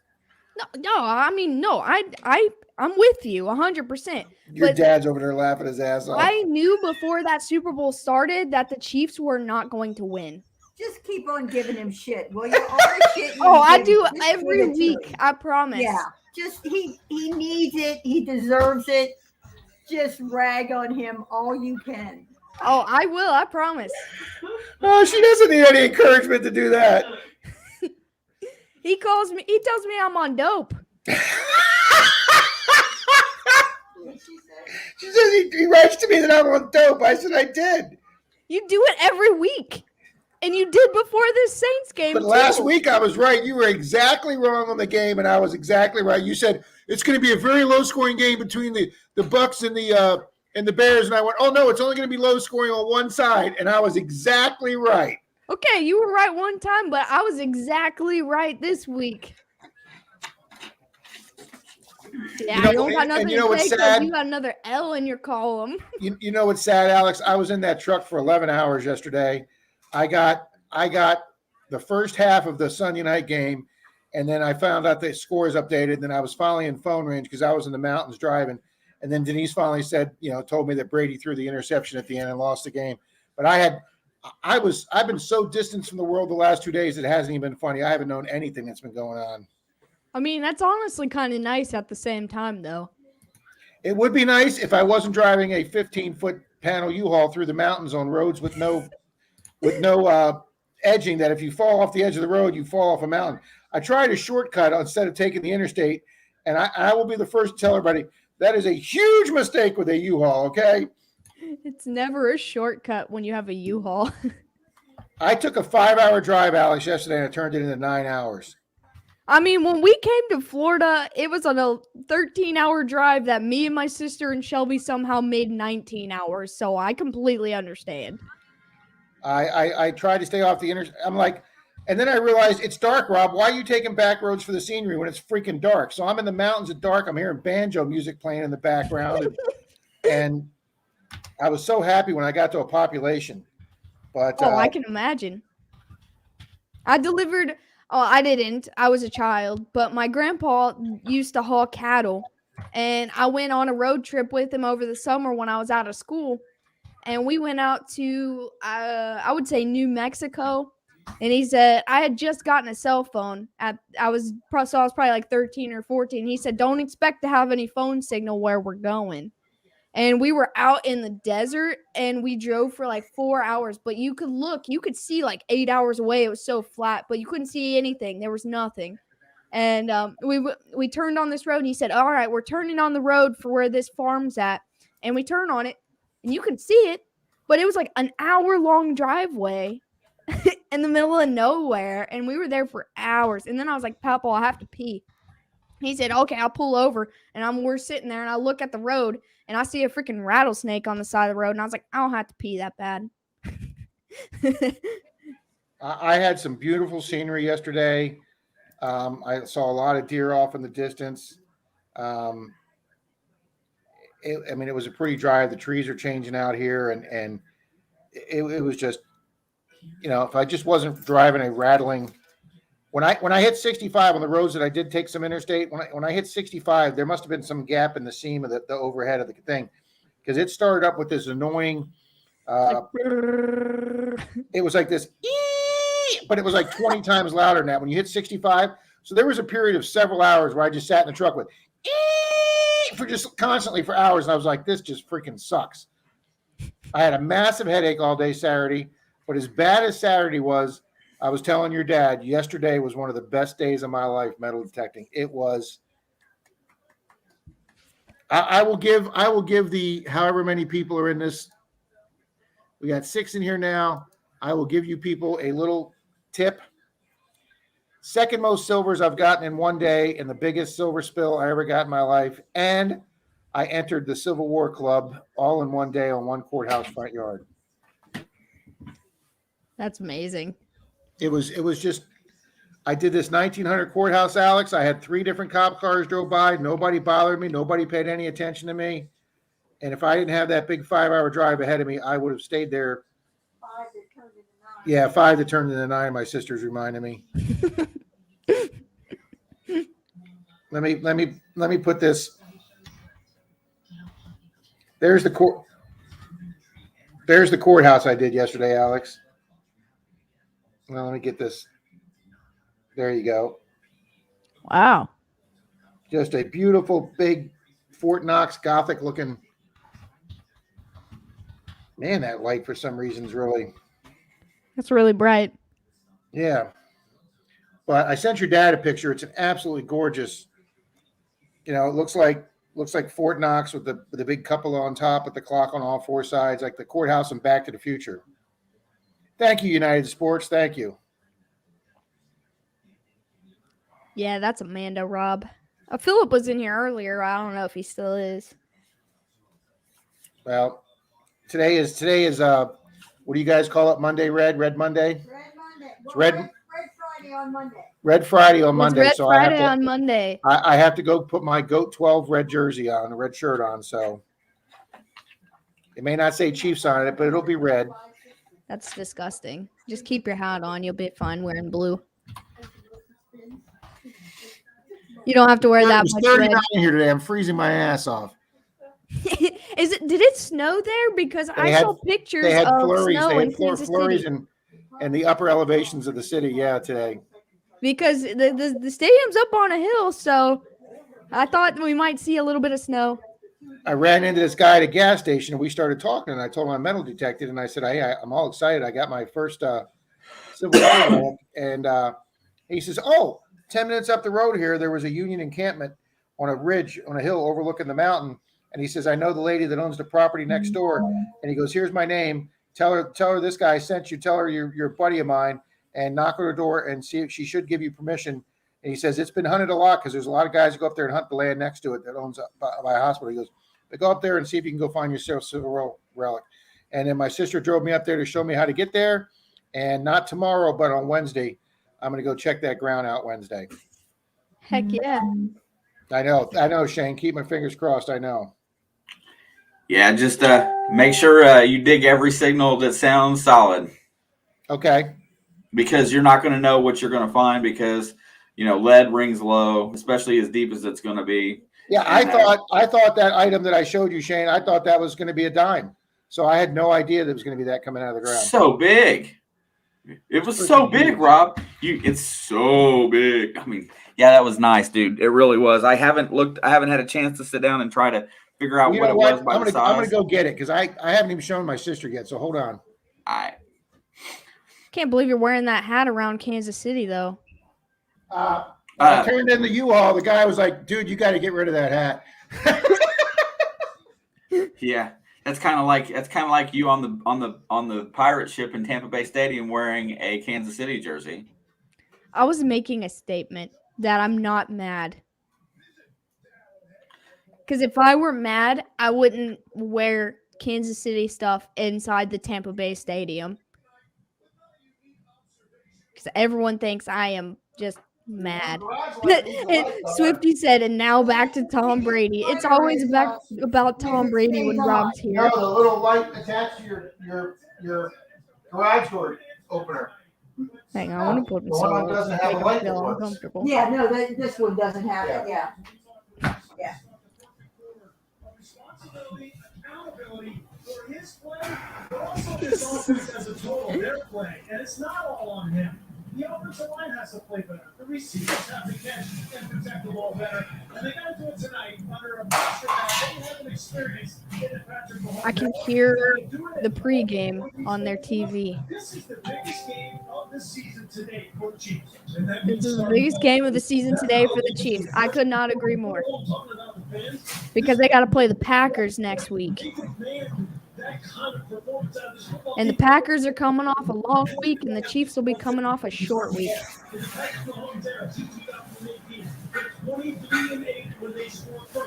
that means they get the ball, they take it down the field, put it in the end zone. The defense starts the game. Get 3 and out, get the ball back to Patrick Mahomes. I just need the Chiefs to play a full 4 quarters today. I think that is very important. Look, Amanda, if the Giants were sitting here playing anybody else, I would sit here and break down everything they need to do right. But today, I don't hope that they do that. This is a massive opportunity, a great opportunity. There it is. 2 weeks ago, we were talking about All right, you people get to be the first to see this. All right, we're ready. great opportunity and no pressure on these Giants. I think they have to put a little bit more workload on Daniel Jones' shoulder. Is that a bullet? It is a Civil War 3-ringer, and it is freaking massive. That's pretty big. It's the biggest bullet I've ever seen, Alex. It's just this is a quarter next to it. That's how big it is. Dang, that quarter looks like a freaking penny next to it. I know. It's got the conical bottom, and I'm assuming Charlie was telling me it's a drop because it's never been fired, but it's got that white patina from being in the ground for 150 years. Imagine get shot by one of those. Oh, I know. Oh, Swifty's going, what the hell? Yeah, Swifty, I haven't told anybody about this except Shane.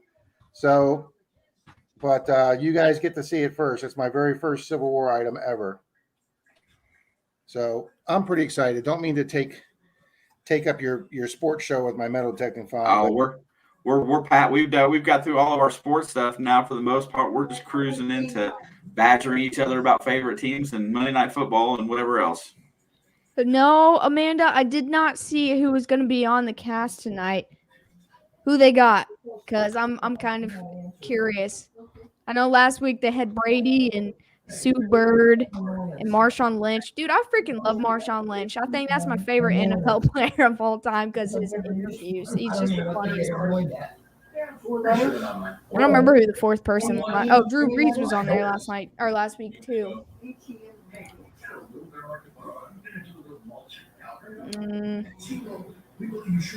But apparently there's a conspiracy theory Amanda tagged me in that all of these current NFL players that go on with the Mannings lose the following week.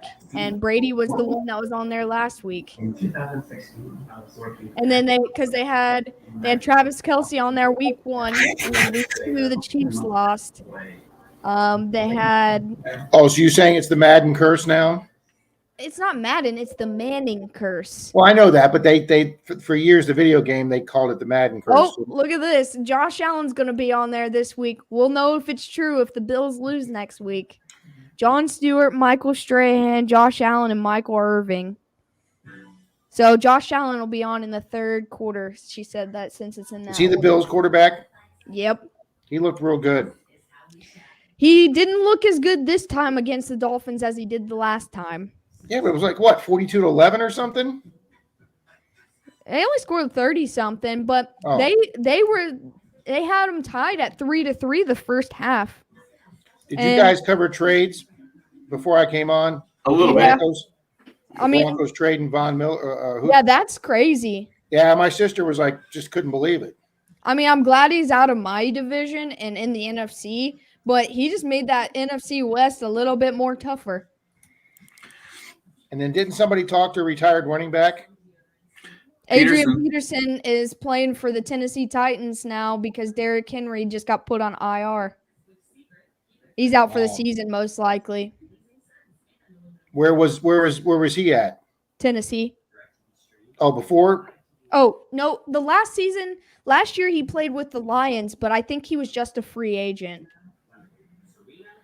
No. He's like So out of all 33. this talk before the trade deadline tomorrow, nobody's picking up the quarterback with all the sexual No, problems? they said that they're not going to trade him until after the offseason. Okay. Yeah, Yeah, they they did. said that, I think, yesterday or the day before. They decided because Miami was basically a sure fit for where he was going to end up, but they said they wouldn't sign trades until all of his legal stuff was sorted out, and so they know they're not going to get anything better than what Miami would have, so they're just going to wait until the offseason. From what I understand, they're not happy with Tua down there. I mean, Brian Flores says that Tua's their starter for the rest of the season, no matter what. And I'm like, yeah, but that kid's a bust. Yeah, and that's what Arian said about Winston right until they got Tom Brady. So Well, yeah, that's what happened to Tim Tebow with Peyton Manning. Yeah, I mean, he was winning games. Well, in as Denver. much as I like Tim Tebow and I thought he got a raw deal in the NFL, who do you want, Tim Tebow or Peyton Manning? Okay. I mean, Peyton Manning all day, every day. If I had to pick one quarterback out of every quarterback I've ever seen play, I would take Peyton Manning every time. What? Not Brady? I wouldn't take. I would take Manning over Brady. I would take Manning over I know Rodgers. you I would. would I take know you Manning like over Manning. Mahomes. If I could build the team and know for sure my team had a top 10 defense and a top 10 offensive line, I would take Manning every single time. I agree with that. And there's a few quarterbacks out there that I think that are pretty much as good, but you know, Manning never had a defense to play with until he And went to he Denver. didn't have much of an offensive line either. Nope. And that guy, I used to watch those games, and he was just amazing how many games he could just come back in and win when his defense gave up 35 He has points. some of the greatest comebacks. Well, of all time. they beat the Bucks by scoring 3 touchdowns in under 4 minutes. That is the Yeah. most. Every time I see clips of that game, I just want to throw up. So there you go, Manning Alex. over Brady every day. I know you would. All right, well, You listen, know- they're going to want to listen to this, so I'm going to go ahead and get off here, because they want to listen to the pregame, and it's about to start here. Tua also said that he doesn't feel wanted in Miami. I mean, no one wants him because he's a bust. Thanks for coming, Rob. My sister says bye, Alex. So Bye, We'll be Rob's listening. sister. I like you a little bit more than Rob today. she likes you a little more than me. All righty, thanks, guys. She says bye, Rob's sister. I like you more than Rob. All righty, guys. See you later. Peace, brother. See you, Rob. Take care, guys. I mean, it's hard to feel wanted in a place that you can't win and you're banged up and everyone hates you. Is your video card acting up? Because you're looking colorful today. I know. I think it is, and it shouldn't be. Because, like, on actual YouTube, you're, like, red. Like, look at my computer or my screen. I can see it. I can see it on my screen. Also, Jellica Anna, I meant to say so, but thanks for stopping by and hanging out with us. Appreciate you. Rob came in and it got a little wild for a minute. So I got distracted. John Stewart, Michael Strahan, Josh Allen, and Michael Irving. I guess it's a safe bet if everyone wants to bet against Buffalo next week, just in case this theory is correct. Because I'm sure they're going to be favored no matter who they're playing. Yeah, I don't know I've been kind of in a trance doing other things while you and Rob were kind of having your conversation. But what's up, Swifty? And where's Karen at? I saw Karen in here I too. knew Swifty and Karen was in here. I forgot to say hello to her once again because I was distracted by Robert. Yeah, Robert tends to, want to poke and push and get you into that kind of mode. It's funny though. No, you know what? I mean, it's just all it is it's two people that passionately feel opposite about one team most of the time. I don't think I've ever agreed with him about anything on this channel. He literally either says I'm on drugs or that I'm crazy. I might be crazy, but I know I'm not on drugs, but I'm not crazy about what I'm talking about on here. Okay, well, I'm looking forward to Thursday night. I want to see if this Mike White can play again. I really want him to play well because I hate Carson Wentz, and I think Carson Wentz is the reason why Indy lost I the want to game. see the Colts in the playoffs more than I want to see Tennessee. I would love if Tennessee just fell apart right now. So I want the Colts to play catch up, win a bunch of games, take advantage of Derrick Henry being out because they're not going to go undefeated for the rest of the year without Derrick Henry. They will lose games. Oh, they're playing Jacksonville next week. That makes it even better if Buffalo loses. I was hoping it was an AFC team in general, but if they can't beat Jacksonville, something's wrong. Yeah, I think I personally, and I was going to say that before Rob left. I don't know if or not, but I think I've got the same bullet that he's got. Dude, yours looks like it's from like the video game Halo or something because it's like see-through. It's like blue. Is that white? Oh, yeah, it's white. When lead ages, it turns white. That's how you can tell how old it is. But mine's very much the same as his. I was going to bring it up and show it, but I rushed over to get it. Yours looks a little smaller than his, though. I was trying to find a quarter to compare it to. There we go. Yeah, see, that quarter looks way bigger next to it than his did. And I knew that his was big because his hands are bigger. Show the bottom of it next to the quarter. Because I can tell you the size comparison. I remember that. It might be the same. It's really close. I think it's 56, but I'm not sure. This is one of the main themes of our channel. Carson. Yeah, if you go back, Amanda, there's a conversation in there and a big wager between Mark and I, and but I really don't think Wentz is going to win MVP at this point, no matter what he does. No, unless he starts putting up 50 points a game, doesn't lose again, and takes their team to the Super Bowl. That's not going to happen. I can't even remember what the bet is at this point. I know that $50. $50. And then you offered him 5 times. I gave him 5-1, right? Yeah, 5-1. So if he does, if he loses, Mark gives you 50. If Carson Wentz wins MVP, you give him 250. Because you said I'll match you 5-1 on that. Yeah, because that's not going to happen. I mean, I think he has a better chance next year than this year, and that's my opinion before the season. Like, if this year went okay and they kept him and they kept all the same people and built on him, maybe next year he has the possibility, but at the end of the day, it's still Carson Wentz. Me personally, I would not be surprised to see them go get another quarterback. Oh, yeah, Amanda. That's what my picks look like. Like every team in all of their games. It took me forever to write all that down, by the way. It was stupid. It was like the longest and most hard thing I did predicting an entire season before the season started. That's why I like to come on live stream and verbally make my in-season weekly picks on here, so I don't have to write it down. I can just go back and look at it. Yeah, that, making that video was probably, we put more time into that video than I think we did most anything else we've done in here. Yeah, I can't wait for our giveaway video. I'll probably do that video by myself, but is my team Ravens the Ravens? Like the football team?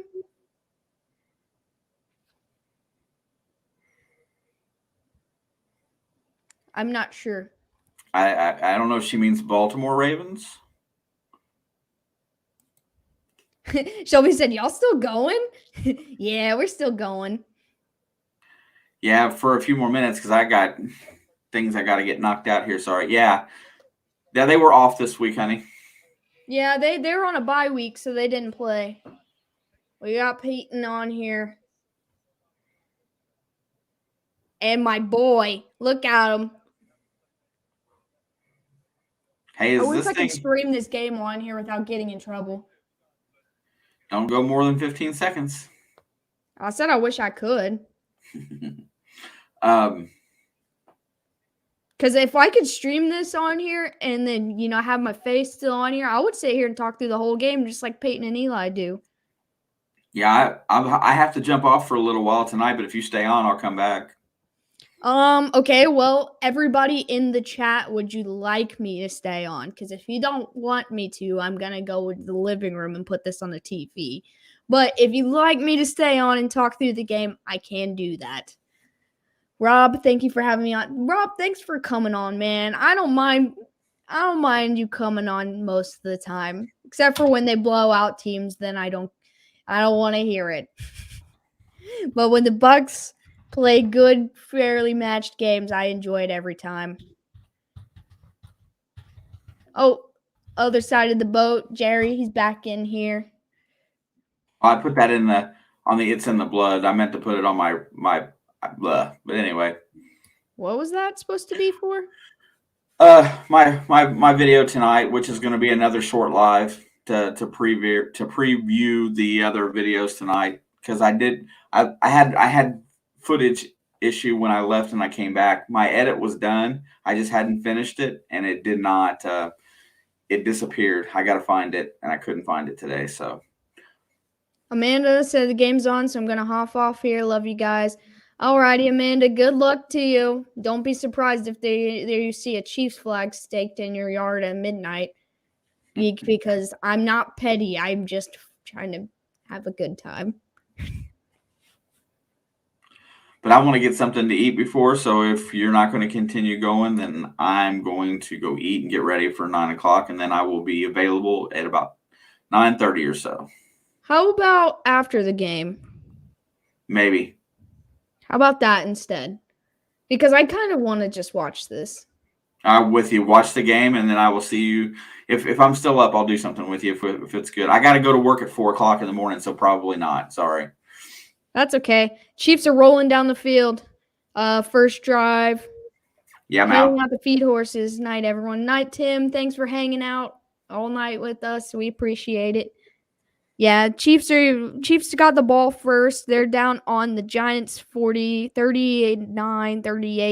They're moving right now, 1st and 10. Drop back pass to Darrell Williams. Okay, so Patrick Mahomes is all right. Early analysis of real quick before we get off here is Patrick Mahomes came on last week, and this is why I told you I had actual confidence going into this game, was I listened to his interview and how I felt about it and how he said I need to be more mature, make short passes. That's exactly what he's doing to move down the field. He's taking the 5-yard passes instead of the trying for 15 plus every play. And so far on this first drive, he's turning short gains into much bigger ones. And honestly, if they can play like this on offense the whole game, I think they'll be just fine.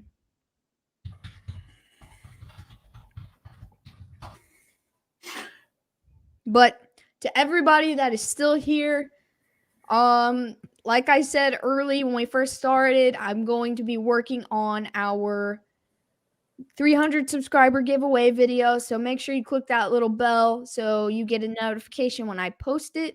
and so you can enter into it. I'm probably gonna use that video to enter in on the giveaway, and not a live stream, just because I know that sometimes not everyone can make it to our live stream, but our video is always there. So yeah, just keep looking out for that. I'm off the next today, tomorrow, and Wednesday, so I'm hoping to have it out by Wednesday. The Chiefs are in the red zone now, Okay, I'm ready to go watch football. and they've taken 5 minutes off the clock on this opening drive. This is how they need to be playing football. They're playing so much smarter. They're running and passing. But yeah, I haven't posted the video yet, but it will be out by Wednesday. Patrick Mahomes just ran for 8 yards and slid out of bounds. But we're going to get off here because now that this game is actually on, I was fine with staying on through the game, but now that I have it in my hand watching it, I want to go sit on the couch. If Dad's awake or if I'm feeling up to it, I might come back onto the stream tonight. If not, I'll have the video out by Wednesday, and we'll be back by Thursday. Unless something crazy happens tomorrow with the trade deadline.